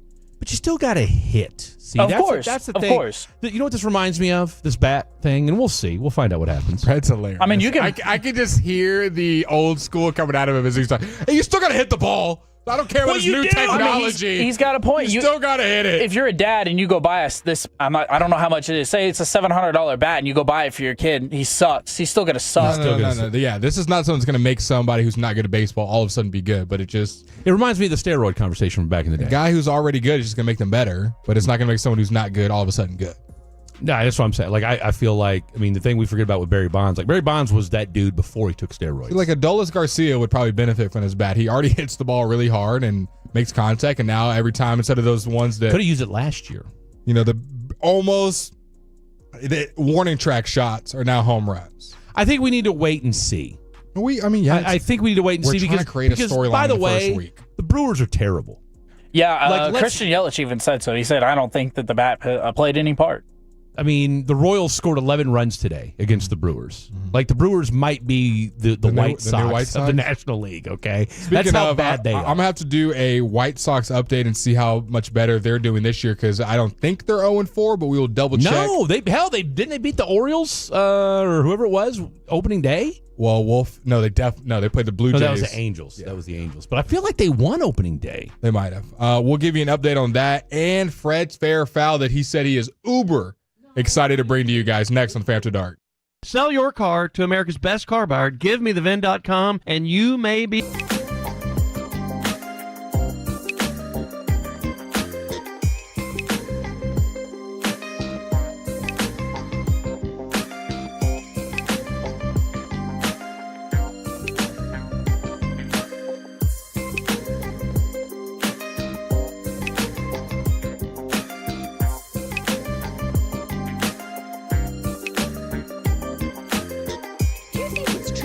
got to forget something else to remember that Uber Eats has groceries. No, that's absurd. Hey, remember when you used to be a, what was it, Pepper Lady?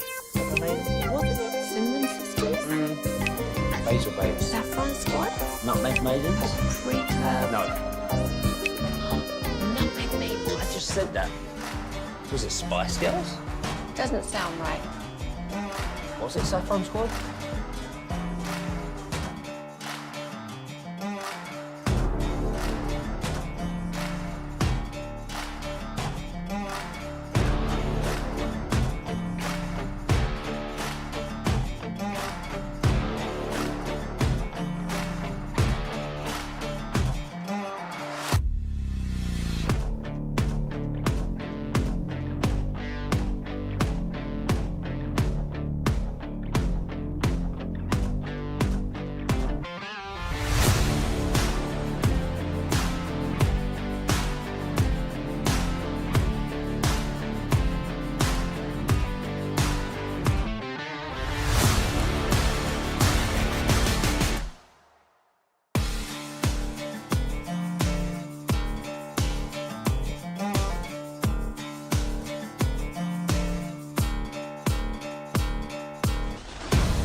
He reminds me. He looks like a smaller Boozer.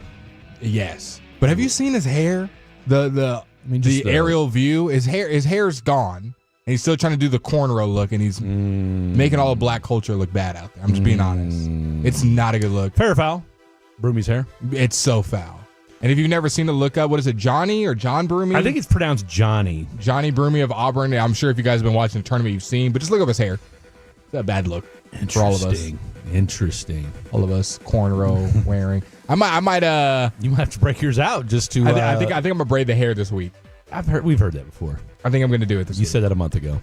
Well, then there's no reason to. But for I'm gonna do it. I'm gonna do it this week. Okay. All right. Well, All right. What you got for us for fair we'll foul? Patiently waiting.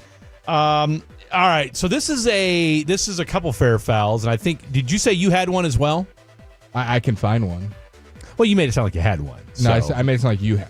No, foul that Blake's just fibbing over here. Fair foul. Kamar Rocker's pitching performance today. Foul. Okay, here we go. Fair foul. Yung Dongalai, the founder of the Chinese retail chain Pang Dong Lai, implemented a policy. Pang don't lie. Is it like ball don't lie? Implementing a policy allowing employees to take up to 10 days of, in quote, unhappy leave. Each year where they are What kind of company does this guy run? Each year where they are feeling emotionally unwell. This leave, which cannot be denied by management, is designed to support work-life balance and enhance mental well-being. In addition, the company provides a 7-hour workday, weekends off, and 30 to 40 days of annual leave, including time off for the Lunar New Year.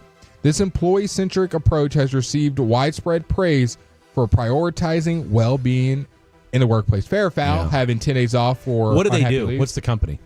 What's his company do? I'll look it up. No idea. Not in the post. I'm sure it is. Is but I he didn't look. doing anything to encourage more young Chinese men and women to procreate? Because I know that's an How issue. did I know you were going to go? I know that's. How did I know that was going to be the first words out of Fred's mouth? You knew that. I was going to say procreate. You knew that was. I knew it. Like before I even finished the story, as soon as I just said, I knew it. That's a big problem facing the Chinese people. Is that the only thing on your mind when I said the Chinese? That's it. Well, they have other characteristics. It wasn't the only thing, but it was the first thing that sprung to mind, and I'm still waiting to find out what exactly. What else came to your mind, Fred? Yeah, what else? Share with us. Yeah, you said it wasn't the only thing. We're listening. Class is in session. I was wanting to know what this guy's company is. What is it? I don't know, Fred. I'm looking it up. It's in Chinese. Gosh. You're like, I don't know. I'm going to look it up on ChatGPT because Google's no help.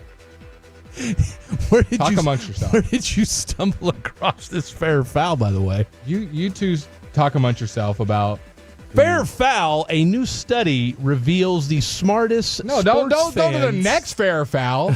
I'm tired of waiting. We can't discuss it. We don't even know the details. Tired of waiting on yours. You told me that you had this company that you don't even know what it is. I do know what it is. What is it? A retail giant? Is that what it is? I think so. Okay, well, we'll just go with it until you come up with something else. New study reveals the smartest sports fans in U.S. by IQ. I'm going to read each sport and the average fan's IQ. Ready, go. NASCAR. He's the founder and chairman of Pang Dong Lai, a prominent Chinese retail chain established in 1995, operates as a network of supermarkets, malls, and grocery stores, primarily headquartered in Zhuchang, Henan province. Okay. Companies were known for its exceptional customer service, fantastic, innovative employee welfare policies, nice, such as the unhappy leave that we just talked about, and has more than 30 stores employing over 8,000 individuals. There you go. There you go. What's his name? Yu Dong Lai. Yu Dong Lai. We gotta get Yu Dong on the show. Yu Dong, if you're listening, 877-881-1053. All right. IQs by sport. Here we go. NASCAR, 95.2. Okay, wait. What's the scale of 100? 0 to 100? You said 95.2.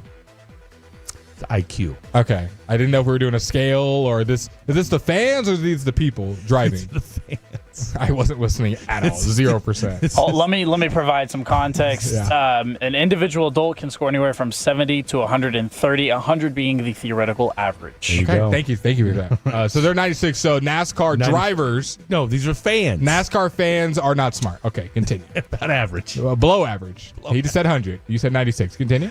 Major League Baseball. Okay, let me guess. What's the highest? 130? Yes. You can go above that, but yes. 129.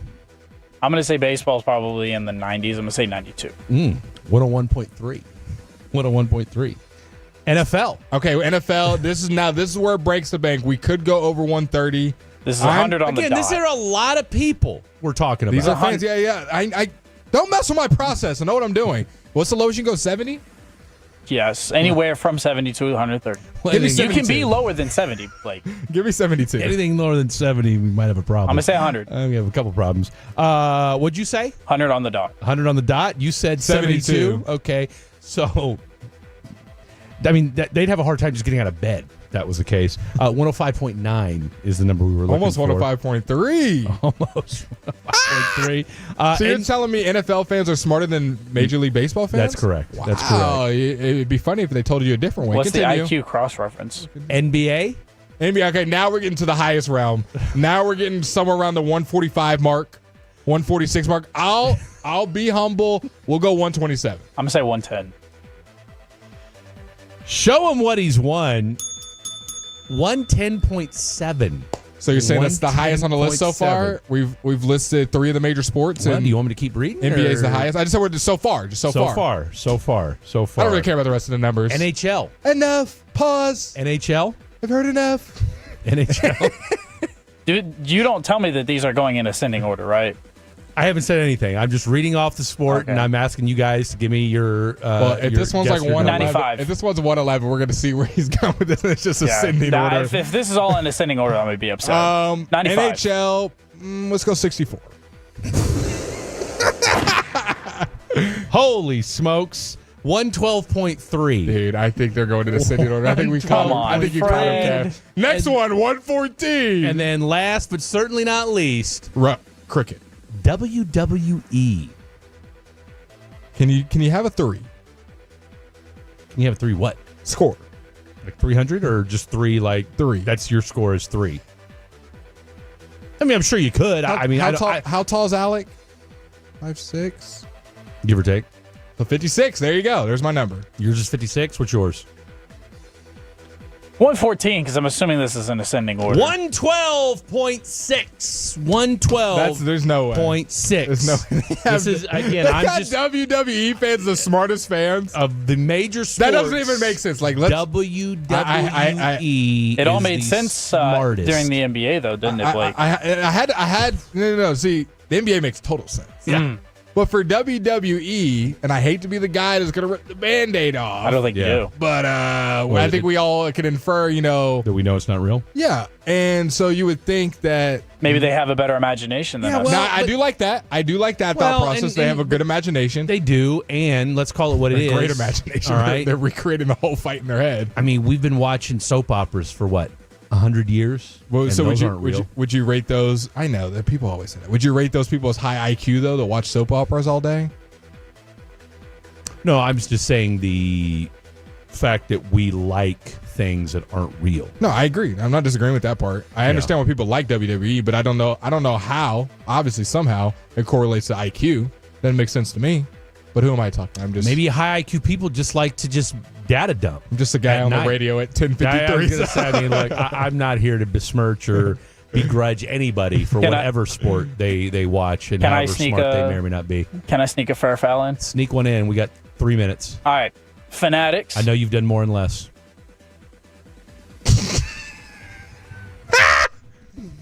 I think it took a minute for it to process. For me to even have to Fanatics say recently that. sent A's fans Do an you get email. the joke, Kevin? Do you get the joke? Moving on. Fanatics recently sent A's fans an email featuring models wearing Oakland jerseys over the tagline "New Season, New Dreams." When asked, Fanatics blamed technology for the error. Well, did you see the other thing they did last week? The Cleveland Indians hat Fanatics on the Twins jersey and Camden Fields. Yeah, Fanatics is on a run. I mean, Fanatics the just jersey doesn't situation. care. Yeah, they're terrible. How are they still in business? Because when it comes to like Michael selling, Rubin apparently selling merchandise and Can't jersey, throw a it's baseball. all. Boy, did you see that? It's all like word of mouth and having good rep. Like when you're selling jerseys, if 5 people say you're terrible and that's kind of the word on the street, that's not a good thing as far as a merchandise selling a rep. That's all. One bad word can put you out of business. Now, it's not like a Nike or something, but just like a Fanatics or people say Under Armour, all the stuff's been trashed and that's trending, then their stock's going to fall. Fanatics, when was the last time we heard a good story about them? I mean, it was the jersey situation. Now it's the mishaps with the uniforms and the merchandise. I want to say the last good thing we heard was that viral college kid that showed up with a different jersey every day. Fanatics dropped off like a huge jersey package or something like that. Which But that which was they've got to do stuff They like got that. to be social teaming it up. Yeah, they do good PR because their product isn't doing it for them. Yeah, because for a while there too, like you would buy stuff from them and they would just send you the wrong stuff, and that was going viral for a little bit. Like Fanatics is a hot mess when it comes to their merch, their quality of their merch. I mean, and again, I haven't bought a jersey, and I can't tell you how long. I want to say they're the official one for hockey now. Well, I know they just became the official footwear and glove. No, I'm sorry, not Fanatics. You're thinking of Under Armour. I'm thinking of Under Armour. They became the official. I'm upset about that. I'm not an Under Armour guy. I'm not either. Someone said I'm not taking any of the data Fred said because I wasn't tested for any of this and I've been to all these sports. So I agree. Well, I've never been tested, and I've been to many of these events you just named. I don't know what to tell you. So they just testing people in Montana, people in New York, people in Florida. Who was the testing? Who were the people that were testing? What was the I didn't know the data. What was the IQ of people that were into multiple sports? Yeah, what about multiple sports? Good point, Kevin. Okay, you know what? You want to do that fair or foul? Yeah. Do the research yourself. Yeah. How about that? I just got called out for not doing enough research. Now we're just returning the favor. No, we're not returning the favor. Okay, you know what? Take your beef to all sports culture. Okay? Text Not good enough. Not good enough. I don't care whether it's good enough or not. You got a beef? Go to all sports culture. All right. They didn't give us the data points. They didn't say who the survey was of. They just said we just surveyed fans. This is just it. So for us to glean if it was one fan per Yahoo game. Finance is who did the survey. Okay, so you got a beef with it? Take it over to Yahoo Finance. Find out the program. You know what? I don't even believe Yahoo. You know what? You're a Yahoo. You are a Yahoo. All right. Find out the program. Go up. Don't go anywhere. Inside info about the Cowboys. Inside info about the Cowboys.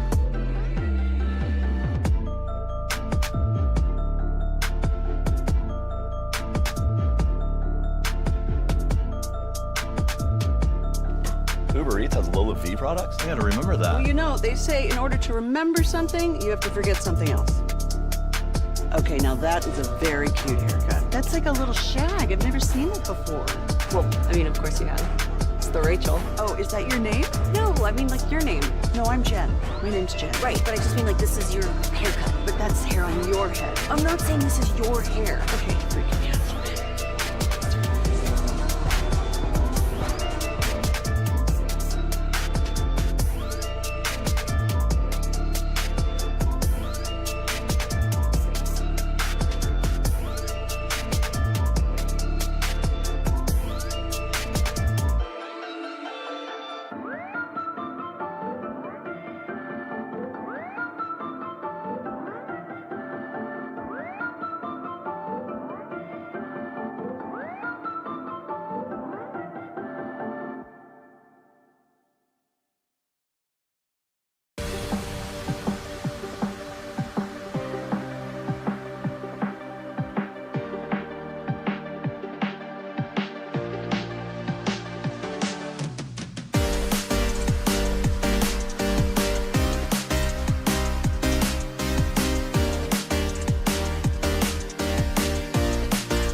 Fort Worth. Let's go, Cowboys. An Odyssey sports station. Driven by our D&M Leasing Studios, this is The Fan After Dark on 105.3 The Fan. Final hour of the program happening right now here on Fan After Dark. Taking you up until midnight. What a show it has been. The short and fat edition of Fan After Dark. Why? Because we are following up Rangers, Reds, and of course they're in the Natty today. Kamar Rocker, not his best performance, not the way he wanted to get 2025. Wanted to start, but that's okay. Still plenty of baseball left, but they fall tonight 14-3. Kamar takes the loss. Offensively, they weren't much better. Didn't put any runs up until the very end of the ball game. Hell, through the first 6 or 7 innings, they had one hit, and that was an Adolis Garcia hit, I think, in the third inning. So just not a good night. Not a good night to be a Texas Ranger fan, whether it was on the bump or behind the plate. Let's go ahead and get our predictions in for tomorrow's game, because next time people hear us, they will have already played, yeah? Yes, they will. Okay, so Evaldi's on the bump. I got him. He went 6 opening day? 6. 8 Ks. I say 6 Ks. I'm going to go ahead and write this down. 6 Ks. I say he goes 6 innings again. And he gives up 2 earned runs again. I think I like that number. I like him giving up 2. Bordering on 3. I'll go 3. I'll go on a limb because 2 is what he did opening day. 6 Ks. Goes 6 innings. Gives up 3 earned runs. Yes. And gets the win as the Rangers bats come alive. My MVP of the game, Wyatt Langford. Okay. Bats at least 500. Has a dong. And yeah, Dos Garcia will probably have a single. I think he'll get a hit. I don't know if he'll get another dong. I think your dong hitter is going to be Wyatt. Okay. And it's going to be Jonah Heim. Okay. Or do we know if Kyle's catching? Because he might be Ishikawa because it's Evaldi. You know what? And I bet you there's a good chance because Jonah's been going a lot since. So give me Berger. Give me Berger and Wyatt hitting a homer tomorrow. Berger tanked today. Yep. Okay. Give me those 2. What, Kaki Kev, Evaldi doing what tomorrow? I like the line that Blake set. I'm going to go, I think he goes longer but gets less strikeouts. I'm going to say 6 strikeouts, 6 innings, 3 earned runs. Am I confused? Fred, tell me I'm not tripping. This is literally verbatim what he said. I like the line. I like the line, but I'm going to go shorter with 6 innings, 6 Ks, and 3 earned runs. Please tell me Kev is messing with me. Book it. Not just mark that down. Mark that down. No, it's not the same as what Blake just said. No. Mine's shorter and longer. Continue. Let's talk about Evaldi's performance, people. Get your heads out of the gutter. Kaki Kev with the exact same line that Blake Elliott read off. But I have no clue what he said. I thought he said 6 innings. He did. But you said 6 innings as well. You said he said he'll go longer. You said he was going to go longer, but I was saying that go longer, but not get as many strikeouts, and then went on to say 6 innings and 6 strikeouts. So he pitched 5 innings opening day, right? Faking us out? No, he pitched 5 innings opening day. That's what I was referring to. Opening day. That's what I was referring to. Opening day is what he's referring to, not in response to what you said. So, does he get the win? No. Oh, do the Rangers win? Yes. Okay. So and you got him going up 3 runs, so we think the Rangers will not have 3 runs by that time. And I was wrong. He went 6 innings. So yeah, I just pretty much forget everything I said. just write me down for what Blake said, but they don't win. I'm gonna go. Wait. Who's your MVP in the box? MVP of the game? At the plate. No, like at the plate. At the plate. In the batter's box is what I was referring to. You got like 22 guys to. Kaki Kev. Let me ask you something, Kak. You can never just pick one guy. You don't know who's going to do it. Man. You don't know who's going to do it. Predictions are hard for you, aren't they? Unless it just naturally flows out of your mouth. Like it's 2 from you. That's 2 from you this segment. The consternation that you wrangle with when it comes to a prediction If you don't get it right, Cat, you're fired. it never gets old listening to Khaki Kev talk about a possible prediction. Go ahead and give me one anyway. Just any player. Josh Smith. Currently a current one. Okay. Josh Smith. Does what? MVP of the day. This is where double, single, I'm just ribby. gonna go ahead. Give me two hits. One of them an RBI double. RBI double. Yeah, I like the RBI double. He put it out there. Okay. He's getting a double. Two hits accounts for 3 runs. Okay. So 3 ribbies. Or are you saying him scoring 3 runs? Yeah. Well, no, he's going to score. He'll have at least 1 RBI. 2 hits, 3 RBIs is what you're telling me. Sure. Maybe. Okay. This is Yeah. where. This is where. Sure, it's This is where. That's enough. I've said too Wait, much. you know what? Is it going to be cold again tomorrow? Because the 972 brought up a good point. You getting ready to 972 brought up a good point. Cold baseball sucks. Yeah, it's not great. Well, I mean, look, it didn't. The Reds didn't have a problem with it today. I mean, they put up 14 runs. Also, their home field, though. Same weather. Also, their home field. Well, I mean, but they've been playing in spring training. I mean, it's not like they've been sitting there in Cincinnati for the last month and a half. They've been sitting there longer than the Rangers have. We got there today. The Rangers can do no wrong. Standing on business. I'm just trying to see, is it cold tomorrow? I played cold baseball. It's terrible. Oh, it's going to be cold in this. You know what? Let's look this up for the sake of Khaki Kevin. Cincinnati. Cold weather.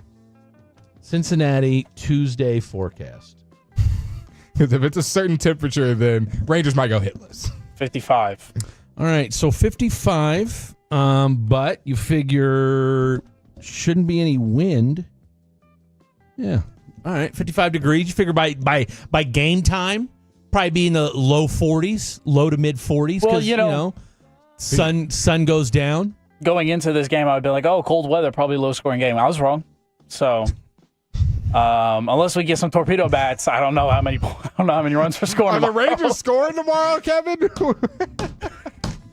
Now I don't know if the Rangers are going to get a hit. Let Kevin tell it. The weather, they may not even show up tomorrow. You know what? I say we forfeit. Baseball's not meant to be played in these conditions. All right, it's a warm weather sport. 47 outside? Yeah, we're good. We're good. We'll just go. Anything sub 50, I want no part of. Is it not fair to say that baseball's a warm weather sport? Oh, you can. Now, but the irony in that is that the most important baseball is played in October. Is in October. That's true. I mean, we know who won the world. Well, of course, L.A. was nice. I mean, L.A.'s nice. LA's still nice in October. But New York, New York's when chilly. Traveled to New York. New York's chilly in the. Of course, we wouldn't have to worry about that here in the great state of Texas. But nonetheless, all right. Also plays a part. Look, I'm going to go with the Valdi. I'm going to go with the Valdi going 5 2/3. We'll just give me 5 2/3. Why not? You know what? The hell with it. Give me 6. You know what? Give me 7. Oh wow, I'm out of it. 7 innings. 7 innings from Evaldi tomorrow. All right. That's Alvin. I can't even tell you. I don't know the last time he's gone 7. Well, a starter has gone 7. Seriously, they need him to. Though. I think we only had one guy on opening day go over 6 around the league. I was gonna say I saw something. I can't remember the other day, exactly who it is, but it was one guy. Exactly, one guy went over 6 innings. Yeah. This you got Evo doing it. Yeah. All right. They need him to. I'm not going to disagree with that. I'm not going to see no more Garabito. I'm just putting this out in the universe because maybe he mows down, to your point, with the cold weather. I mean, hey, Singer went 7 innings today, right? So maybe, Evaldi can. Maybe the tides flip tomorrow and you get the Rangers bats rocking and rolling. I don't know. I don't think they're going to put up a 14 spot tomorrow. Be cool if they did. What's their most they've scored this year? 8?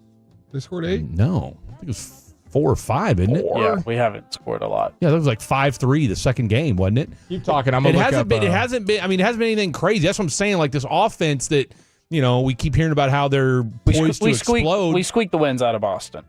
Yeah, that's what she said. Well, I mean, you know what? And here's the thing about those.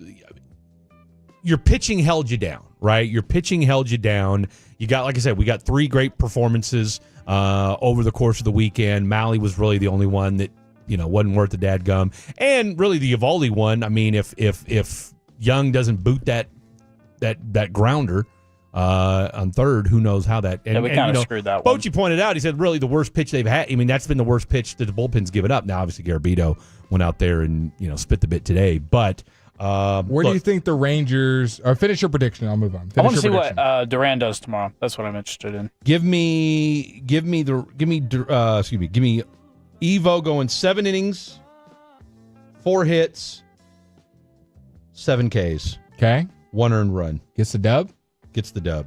Okay. Absolutely. And then who's your this has got MVP this has got all the makings of a 4-2 game for me tomorrow. I like 4-2. This offense doesn't do anything crazy, but it does just enough to get the dub. MVP of the box. I'm all about the Batter MVP of play. the box. Let's see. Give me Too late. This guy's talking about MVP of the box. You asked me. Num. Let's go with. You know what? Give me Tavares. Leody Tavares. Give me Leody Tavares with. Give me Leody Tavares. Is he playing? 2 of 4. All right. Is he gonna have a hat on the whole With game? a 2-run triple. He's gonna come in. He's gonna come in and base run in the 9th inning. That's the only time we're gonna see Leody tomorrow. Bro, he was 0 of 4 today with an RBI. So, yeah. Give me Leody. Give me Leody. 2 of 4. 3-bagger. 2 RBI. Let's do it. Can I give you? I got the MLB stats. Now that we're a full series, everybody's played a full series in Major League Baseball. They're on to their 2nd series, so we can maybe revisit these numbers every week. Who is leading the league in RBIs as a team? Obviously, it's gonna be the Yankees. Yeah. Yankees with 35. Any guesses for anybody else in the top 5? I think you should be able to get it. These teams have been talked about. It's not. I'd probably say the Dodgers because they've got a series over everybody else. Yeah. So if we're counting their little extra series, it was a little weird. They've got 5 games played, while the Yankees have 3 games played and they have 35 RBIs. Ribbies. Yeah. The Dodgers have 5 games played and they have 28. Third on that list. Well, it helps that you scored a gazillion against the, Brewers. This team has 4 games, 140 plate appearances, 27 ribbies. This team is. Well, it's not the Rangers. Nope, the Rangers are a little bit further down the list. Houston.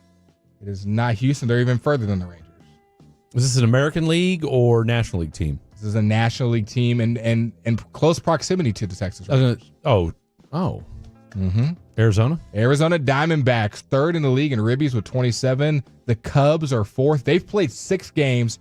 The only team with over 200 plate appearances. Yeah. They have 25, so they're kind of there just by sheer quantity. Yeah, that's because they opened up that tournament They opened up that series with the Dodgers. 5th place team, I think both you guys can guess. 4 games played, 139 plate appearances, 23 ribbies. They've looked like the 3rd best team in baseball, in my opinion, behind the Dodgers and the Yankees. This team is... Question mark? What? The 3rd best team already. I would say so. Yeah. Scored a lot of runs on opening day. Young team. It's got to be the Orioles, right? Oh yeah. Baltimore Orioles is number 5. Rounding out the top 10, the Cardinals, Phillies, Padres, Cleveland Guardians, Toronto Blue Jays, and Athletics. Okay. Don't sleep on the A's. Don't sleep on the A's. And then with 13 ribbies, 15th in the league, the Texas Rangers. Okay. I mean, not awful. Right in the middle. Not awful. Yeah. I mean, let's look. It's still early. And again, we're going to give ourselves to the end of April to say it's still early. Once we get done with the end of April, then it's still early. I like that. The Rangers are 7th in the league in home runs with 5. Same number as the Diamondbacks, as the Cleveland Guardians. The only teams that are above them, the Cubs and Nationals, have 6 home runs. The A's have 7 home runs. Orioles have 10. Dodgers have 12. And the Yankees have 15. If you look at slugging percentage, just giving you guys some stats just to chew on so you know where we're at after one series in a game. The Rangers are 13th in the league and slugging at .397. If you're wondering who's in first, it'd be the New York Yankees, who are slugging .804. I mean, they're slugging a gazillion. Second place team is the Diamondbacks at .543, so almost a 300-point difference from first to second. Their OPS is insane. Nobody else is even over 1. Real quick, while he's reading that off, you got obviously the Reds tomorrow, and then they finish this thing up. A little day baseball on Wednesday, so you'll get a full Fan After Dark Wednesday. And then, of course, no baseball on Thursday. Then you've got a 3-game homestand against the Devil Rays this weekend, and then you go back on the road at the Cubs next to start off next week. Then you got a West Coast trip starting next Friday where you're at the Mariners. Then you come back home to the Angels. Then you're home to the Dodgers, so that should be a hell of a series. Then you're back out to the West Coast again, 3-game set with the Athletics, 3-game set with the Giants, and then you finish up the month of April with a 3-game set at home at Globe Life Field to the Athletics, who are in Sacramento. So I don't even know why. They're calling them the Sacramento A's, are they not? Yes. That's what I was thinking. Okay, top 5. Now, this I was thinking we're just going to kind of have some fun with because in honor of the IQ, top 5 smartest athletes that we think are the top 5 smartest athletes. Let's do it. You ready to do that? And it can be any sport. Are we saying guys that are actively playing or guys that are no Only longer actively playing? Only active playing. So the top 5 active, any sport, 5 smartest athletes in America. Don't go anywhere. Through your phone, smart speaker, or more, name your device. The Odyssey app is there for you, thanks to our friends at Comerica. Is your financial advisor offering you up to a 30?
Do you think it's true that you've got to forget something else to remember that Uber Eats has groceries? Nah, that's absurd. Hey, remember when you used to be a, what was it, Pepper Lady? Pepper Lady? Wasn't it Semien sisters? Hazel Babes. Saffron Squad? Nutmeg Maidens? Pre-curve? No. Nutmeg Maidens? I just said that. Was it Spice Girls? Doesn't sound right. Was it Saffron Squad?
Back in, it is the top 5 at 11:20. We've been watching a little bit of this Lakers-Rockets game. 198 is the score. There's about 20 seconds left to go in the ball game, so we'll keep you posted on the end of this game as we take you through the final 2 segments of this program. So for Fair or Foul, I did the, as per Yahoo Finance and All Sports Culture, average IQ of all the major sports here in the United States, along with a little WWE for good measure. And come to find out, apparently the WWE has the smartest fans per IQ, according to Yahoo Finance and this particular study. So that said, part of our top 5, and we're just making this up as we go along, top 5 smartest athletes that we think might be the top 5 smartest athletes. Okay, so that's how we're doing it here on the program. I'll kick this thing off. Number 5, let's keep it close to home. Max Christie. Okay, Max Christie went to Pepperdine, no slouch there, and every time you hear this kid talk, you think, man, I wonder what he could do with my 401k. That's Max Christie. Might be the nicest guy. If you had a top 5 smartest and nicest list, he might be number 1 on it. Max Christie is my number 5. On prime for a reason. Hey, I'll tell you what, that kid is no slouch. We'd love to see him average more points, but hey, it's still young. We'll see what happens next season, but at the very least, he's my number 5, top 5 smartest guy in professional sports. My number 5, this guy was going to be a doctor. Recipient of the scholar created by Ed and Cindy Maladis for student athletes. Are you going with Myron Roll? What? Is that who you're going with? No. Okay. Just asking. Off to a hot start. No, I'm not. 4.0 GPA, biology major, silky hair, Oregon Duck. Give me Justin Herbert at number 5. I want him taking my SAT any day.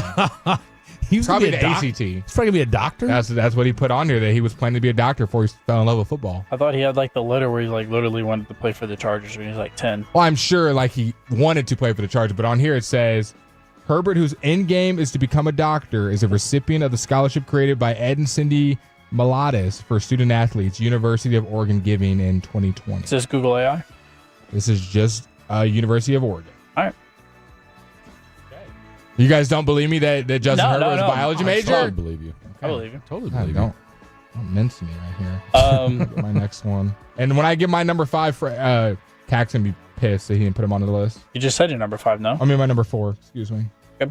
I have 3 honorable mentions. I'm playing the Blake game here, so I got honorable mention with each of mine. So my number 5, keeping it real close to home, I'm gonna say Dak Prescott. I think he's a smart guy. Knows how to manage his money. Knows how to screw over the Cowboys and their money. My honorable mention. Process of field though. Continue. My honorable mention is a retired athlete, Tom Brady. Okay. That's why he's my honorable mention. My number 4. No reaction from the crowd. It's okay. It's okay. Crickets is fine. My number 4 is. You okay? Oh, I'm fine. My number 4 is Christian McCaffrey. Went to Stanford. Okay. Smart guy. Smart dad. Good call. I like it. Good call. Knows what he's doing. And my honorable mention to go with that. It's my I don't know. I might get blank stares from y'all. Is gonna be Lewis Hamilton. Nope, you're not gonna get a blank stare from me. Very smart guy. Come on. I know who that is. Was once with Mercedes, then changed over to the dark side. My number 4. As much as I do love me some Lewis Hamilton, and I do think he is very smart. It might be higher on Khaki Kev's list. It'd be hard not to put the guy who wins almost every race. Give me Max Verstappen as one of the smartest guys on this planet. I mean, the IQ you have to even go into F1 with all the physics that goes into it, and controlling your body, eating correctly, and then obviously making those dynamic turns left and right and the high-speed stuff that's happening. Your processing power has to be at probably the highest of any athlete, just as far as how quickly you react and think. I am thoroughly impressed that Blake actually has an F1 driver on his list. Come on, man. I mean, when it comes to reaction speed, there's nothing like an F1 driver. So Max Verstappen comes in at number 4 for Blake. Number 4 for Fred is Kevin Durant. Okay, Kevin Durant. Don't sleep on what him and Rich Kleiman have done with the boardroom. Maybe the smartest investor we've got from a sports perspective. Isn't afraid to go tit for tat with people, right, wrong, or indifferent. Give me Kevin Durant at number 4. And then my number 3, Jared Goff. Okay, don't sleep on the Cal grad All right, it takes a little something extra. And that's a hard school to get That into. is not for the faint of heart. All right, so shout out to Jared, and then my two honorable mention Cal Bears, Marshawn Lynch and Aaron Rodgers. So there you have it. Aaron Rodgers was one that I debated putting on my list. Pre or post ayahuasca? He kind of throws me as the smartest guy in the league to the low end every other day. Well, he could suck you in with something high, high level, and then next thing you know, you're talking about conspiracy theories. So it could go either way, but he's definitely my honorable mention. They said the ones who tell jokes and who are curious are the smartest people. Yeah. They also say people who cuss frequently are smart. Well, blank. Okay. All right, you're number 3. My number 3 is going to be, I don't think I need to explain it much, business mogul, face of the league. Yeah. LeBron James. Yeah. Definitely a smart cat. Knows his way around a boardroom. Knows his way. Obviously, we see the IQ when he's playing basketball. Maybe the highest IQ player we've ever seen as far as the processing speed and the passing and the no looks and the whatever it is. And one of the greatest passers. And we know the IQ is through the roof. I don't hate that. You don't hate it? You don't think he's number 3? What's the mince for? You don't hate it. I don't hate it. But it was a little bit of a backhand. I don't hate it. Yeah, it's fine. It's a list. I can see he is a player, so he does count for your list, Blake. I just said I don't hate it. You disagree? I just said I don't hate it. I feel like you disagree. I'm reading in between the lines. You don't disagree? I think LeBron's a smart guy. But not number 3 smart. Where's he got on your list? He's not on my list. Kevin Durant. Kevin Durant over LeBron as far as IQ? Yeah, that's right. That's right. LeBron hater. My number 3 is Shows it every segment. Serena Williams. Okay. Here we go. We got My honorable mention to go with that is Tony Gwynn. Obviously, can't include him because he's retired and he's dead too, and not with us. But the scientist of the game of baseball, if you will. Khaki Kev loves the retired guys. The Lakers win 104-98 over the Houston Rockets. Okay. Frederick, I think he's down for the count. Ooh, all right, what's your number 2? My number 2. Not you. We got to read his number 2. He gave 7 honorable mentions. I thought he went. Oh, half of them are dead. So what's your number 2? My number 2 said Tony. My number 2. How do you know anything about Tony Gwynn's IQ? Tony Gwynn is literally known as one of the smartest athletes. Let me go with Dale Earnhardt as my honorable mention as well. Give me what was her name? I don't know. What's the girl driver? Danica Patrick. Give me Nancy Kerrigan at number 2 for me, please. My number 2 is going to be Bryce Harper. Okay. I don't know. I can't really agree or disagree. I have no idea about his IQ inclination. I will take your word for it. Any more honorable mentions of anybody that's alive? No, I told you I only had 3. Okay. I think Blake has one He has one honorable mention, 2 honorable mention, 3 honorable mention. Don't draw me. He has his top 5 and he has his top 5 honorable mentions. Hey, see how he's trying to reel me in? Luring you in. This is you, Khaki Cab. You sit in the mess. I missed y'all last week. Number 2 for me. If it's not in your top 2, I'm sorry. It's just not a good list. Yeah. It's just not. Yeah. Chris Paul is IQ when you think of basketball. We know all the stuff he does behind the scenes as well. You can talk about his basketball acumen all you want, but the only reason he's still in the league is because of his high IQ. Addicted to the playoffs. Okay. My number 2, probably going to surprise a lot of you guys. I just get this from, and I'm going off of vibes for this, okay? I'm going off of vibes. Mozzie Smith. First of all, he went to Michigan. All right. So did Luke Schoonmaker. You know Mozzie. Mozzie, like, you get the sense So with did Taco Mozzie. Charlton. Yeah, but Taco did. Mozzie just gives you that sense that he's always thinking, right? Like, of all the people in the locker room. Why not Jordan Lewis? He went to Michigan. He's better A than lot of Mozzie. Michigan guys on our team. Yeah, Mozzie's got that, like, he might be a silent genius. I could see that. Maybe football, we'll find out in 2025. Mozzie, Who do you think's the smartest guy on the offense? On the offense? Oh, it's got to be Dak. Yeah, it probably is Dak. Oh, Dak by a country mile. Before, I would 100%. maybe Zach Martin. Oh, yeah. Maybe. I would agree. Those are probably 1A, 1B. I would say I'd give I'm him add him to my 1B. honorable mention. I'd give him 1B. Because I'll tell you, it's funny you say that. I'll tell you, I was going to add, I almost flirted with Schoonmaker? No, Tyler Smith. On this list. Yeah. I think he's definitely honorable. I think he yeah. can make honorable mention for all of us as well. So, but no, give me Mozzie at number 2. I think he could be a mad genius. And then number 1, I mean, it's no brainer. Tiger Woods, y'all. Wow. Okay, Tiger Woods. So you went off just kind of vibes. I tried to use a little bit of like All the guys that I vibes. think. I mean, you had your one. All the vibes. Jared Goff on the college you went to. I think that's a good route. Well, that's why I went with Mozzie as well. Yeah. I mean, he did go to Michigan, so it's not like, But I feel like Mozzie might have actually done schoolwork while he was there. Probably. That's the vibes I Let me get see if from he's got Mozzie. his degree. Who, Mozzie? Wow. Guarantee you he does. Guarantee you he does. I'll be stunned if Mozzie didn't have a degree. Well, wait. Where do you think Chris Paul went to school? Wake Forest. Oh, yeah. He has graduated. I don't know why I'm thinking of like his academics being different than where he played basketball. He did graduate with a degree in creative writing and literature. Mozzie did? Now, and this is coming from a literature English-based side of the talk, so I'm roasting myself. It's not exactly a great sign of high IQ when you're in the literature. I'm not saying you can't. There's plenty of people who have. Could be getting but books from Mozzie. Usually STEM is where the geniuses come from. Unless maybe he's got, he had Gonna a, start writing a books? PhD lined up for Maybe. after. Okay. But the fact that he's got his degree already does tell you something. So Google AI is being a hater towards Mozzie Smith. What'd they say? I said, is Mozzie Smith smart?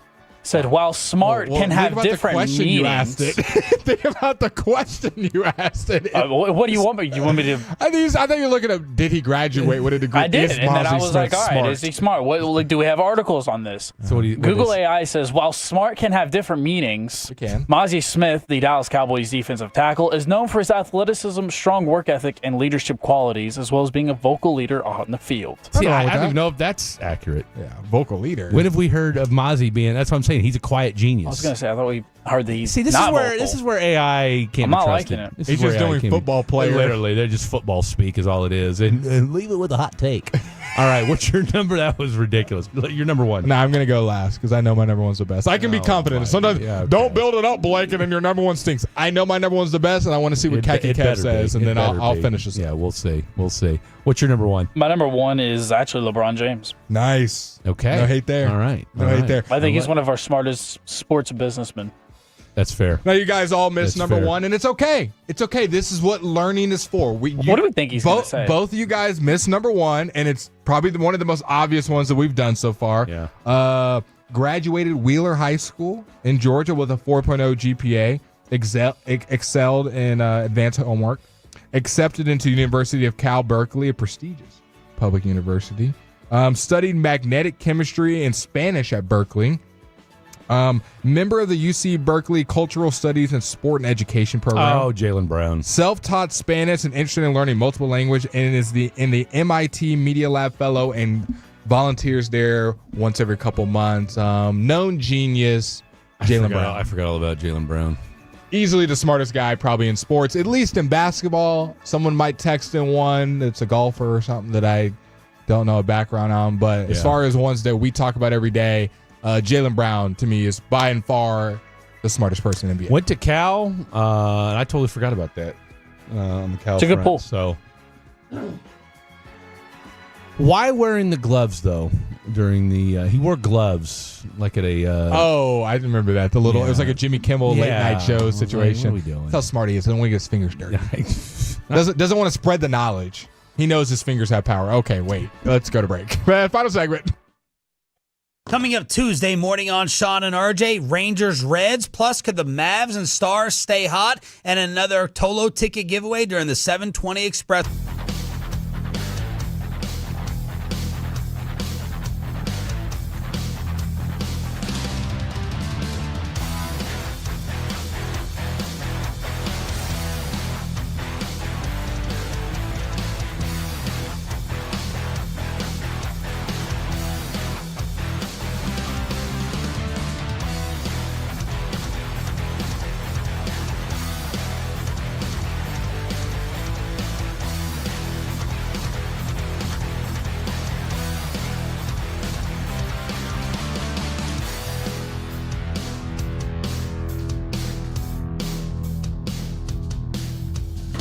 Uber Eats has low fee products? I gotta remember that. Well, you know, they say in order to remember something, you have to forget something else. Okay, now that is a very cute haircut. That's like a little shag. I've never seen it before. Well, I mean, of course you have. It's the Rachel. Oh, is that your name? No, I mean like your name. No, I'm Jen. My name's Jen. Right, but I just mean like this is your haircut. But that's hair on your head. I'm not saying this is your hair. Okay.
Now, what a show it's been. A little 3-hour, just a little 3-hour rendezvous, if you will.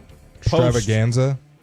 Post Rangers, a short and fat edition of the program tonight. Now, you're on with us Tomorrow as well? Is tomorrow the debut for Tank Top Tuesday?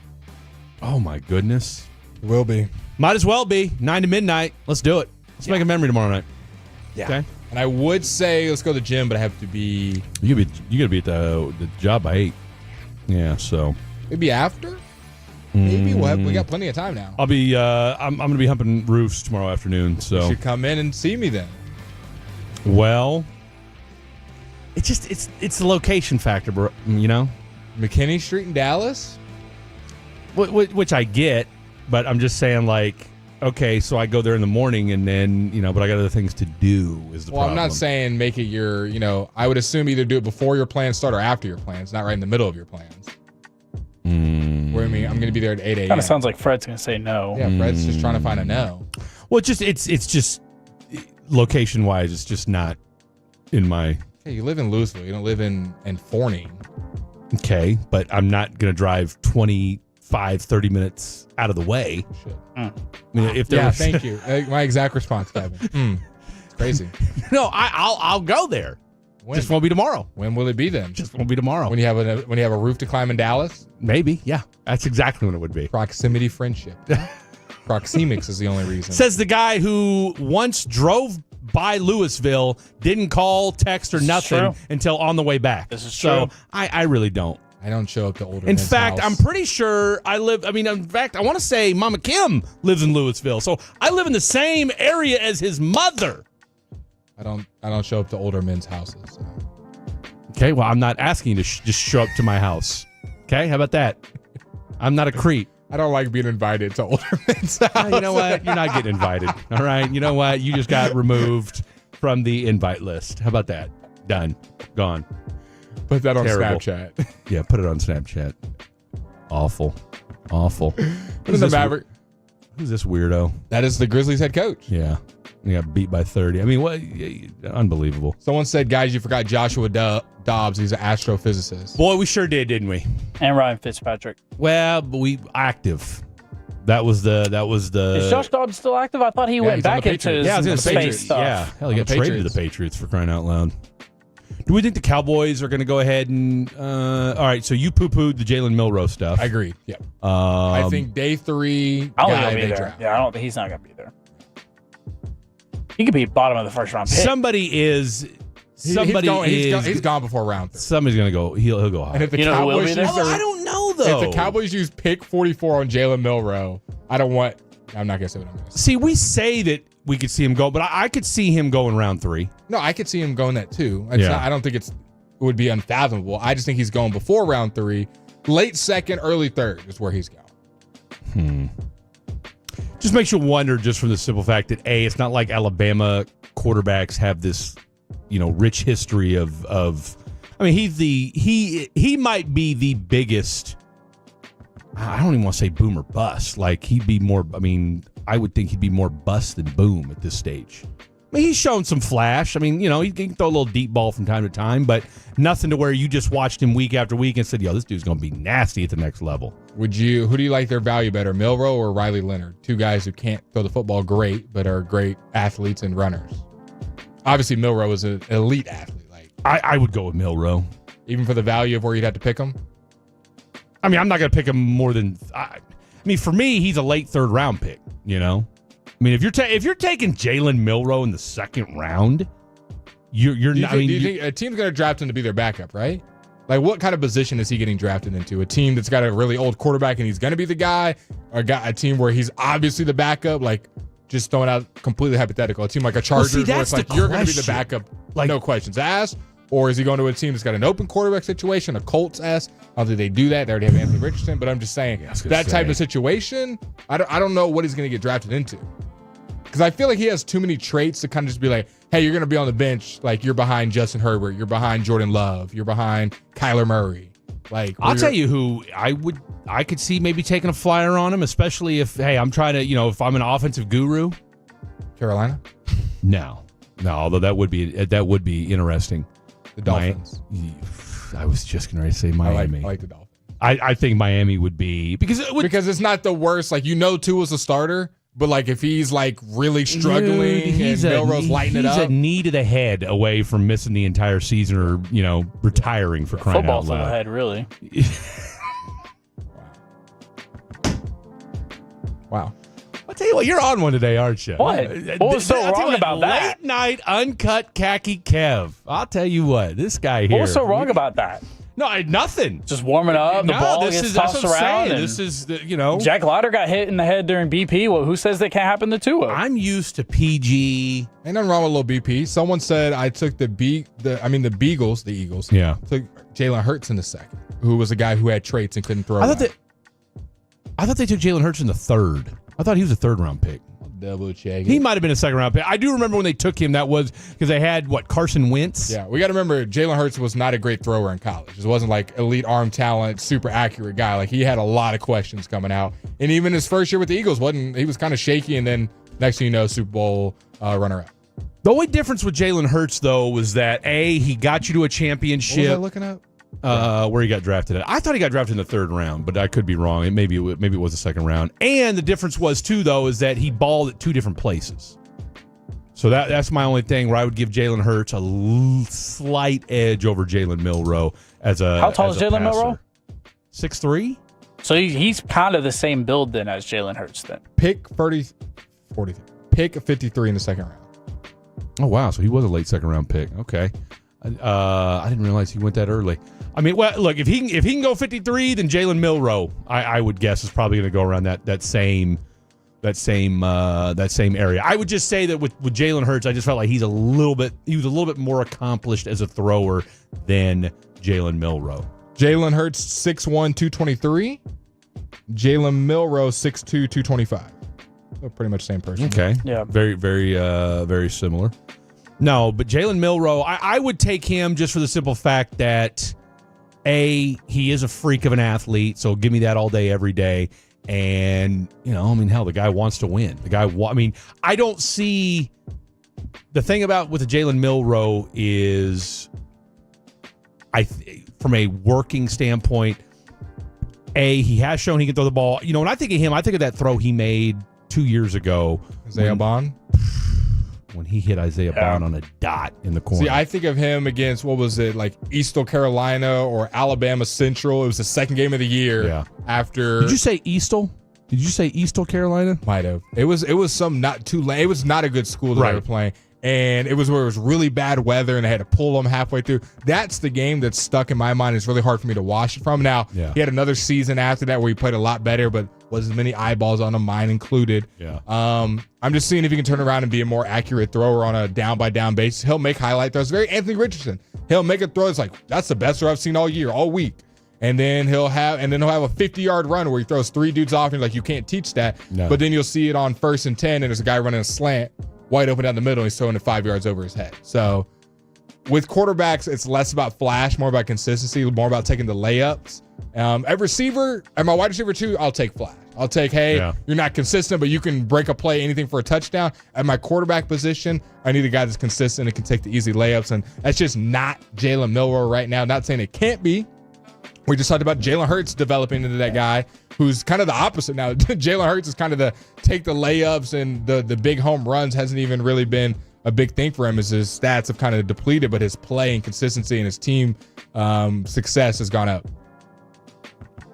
This last year, his senior year at Alabama, all right, he had, he threw for 16 touchdowns, but he had 11 picks. Now, it's first year without Saban. Year before that, 2,800 yards, same number of games, 13, 65% completion percentage, 23 touchdowns to only 6 picks. So heavily regressed this year.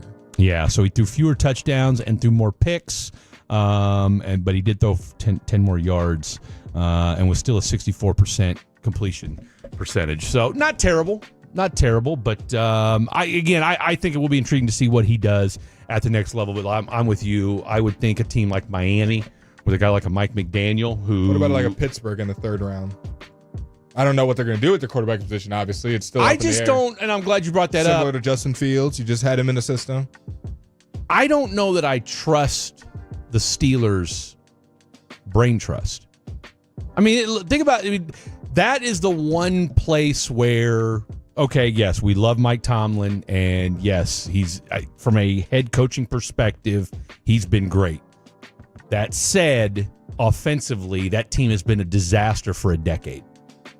If we're being honest, that team has not been good offensively since Todd Haley left. All right, and I don't know. I mean, Arthur Smith isn't lighting anybody's world on fire. All right, I mean, you've been a I mean, and then when you say today or yesterday, whenever it was, Tomlin says he's okay with Mason Rudolph being his starting quarterback. That's tough. Now, are you saying that just because you need it? I mean, now look, he's been in the game a long time. He knows he knows how to play the media at this point. But you can't be serious as an organization that's what you're going into 2025 with. Is your guy is going to be Mason Rudolph? I wanted a couple more notes before we get out of here. I hope not, for their sake. Rafael Devers is what on the year? How many strikeouts and how many? He has 15 strikeouts and is 0 for 19 to start the season. One of the worst starts. Rough day for him. Might be the worst start we've ever seen. A lot of people are saying he's faking it to get back to third base. Because remember, he said he wanted to play third base. They said we got Bregman. The only reason they let him play at third base because of how well he was hitting. And now, obviously, they moved him before. Bregman's at third up for the Boston Red Sox. And Devers at the DH. And a lot of DHs have talked about them not liking DH. Stanton's talked about it. Yordan Alvarez feels like it's taken out of the game. We talked about that with Wyatt Langford last year, like not being in the game, not being in play, and kind of being out of rhythm when you get to the plate. Rafael Devers needs a switch up. But just want to give you that quick note. I like that. Speaking of Devers, in 1995, Tony Gwynn had 15 strikeouts and 585 at-bats. In 2025, Rafael Devers has 15 and 19. Shout out to Rafael. Give me a Rafael jersey. It just means I'm missing tonight. Standings update. The Dallas Mavericks still sit at 9th. The Kings sit at 10th. And the Phoenix Suns sit at 11th. The Suns are a game and a half behind you at the 11th spot. Dallas Mavericks with the loss tonight against the Brooklyn Nets. The Rangers with the loss against the Reds. But the Stars with the win. Confirmed. Let's go. Stars with a win. 3-1 over the Kraken. Over the Kraken. One of two on the day. 1 of 2 for DFW Sports today. Not too shabby. Not too shabby. Really a third win because Paige Bookers won UConn. 3 out of my 4 women's Final Four is still alive. Did you have Texas in there? I had Texas losing to TCU. Oh, never mind then. That was actually my only team that didn't make it. Otherwise, everything else, your boy Freddie D. Didn't Paige go crazy the other day? That's what I do. She put up 40 burgers the other Career night. high. But future Dallas Wing, PB, scoring up, putting up big numbers. So shout out to her and the UConn Huskies, who are my national championship First day to 12, man. First time I've ever been on the radio this long. Well, I've done my high school show that we routinely didn't get out till 12:30. So you want to talk about burning the midnight oil radio? That's exactly. What'd you say? 5620. That's our hard out. All right. So tomorrow, game 2. What's that? Tank Top Tuesday. Get ready for it. We're gonna be here getting after it. So make sure you tuned in. To all you folks on the YouTube or on the Twitch, we'll be doing what we do. And of course, from a sports perspective, no Mavericks game tomorrow, correct? No Mavs game tomorrow. All right. So no Mavs tomorrow, and then of course we will have the Texas Rangers as they look to get back to their winning ways. Nathan Evaldi on the bump for your Texas Rangers. Big shout out, as always, to the one, the only Mr. Khaki Kevin Walker. Great show by you, as always, my friend. And another superior performance by the one, the only, the phenom himself, Mr. Blake Elliott. You Tullahs and Fatties. Be safe out there. Good night. God bless. We'll see you tomorrow. Through your phone, smart speaker, or more, name your device.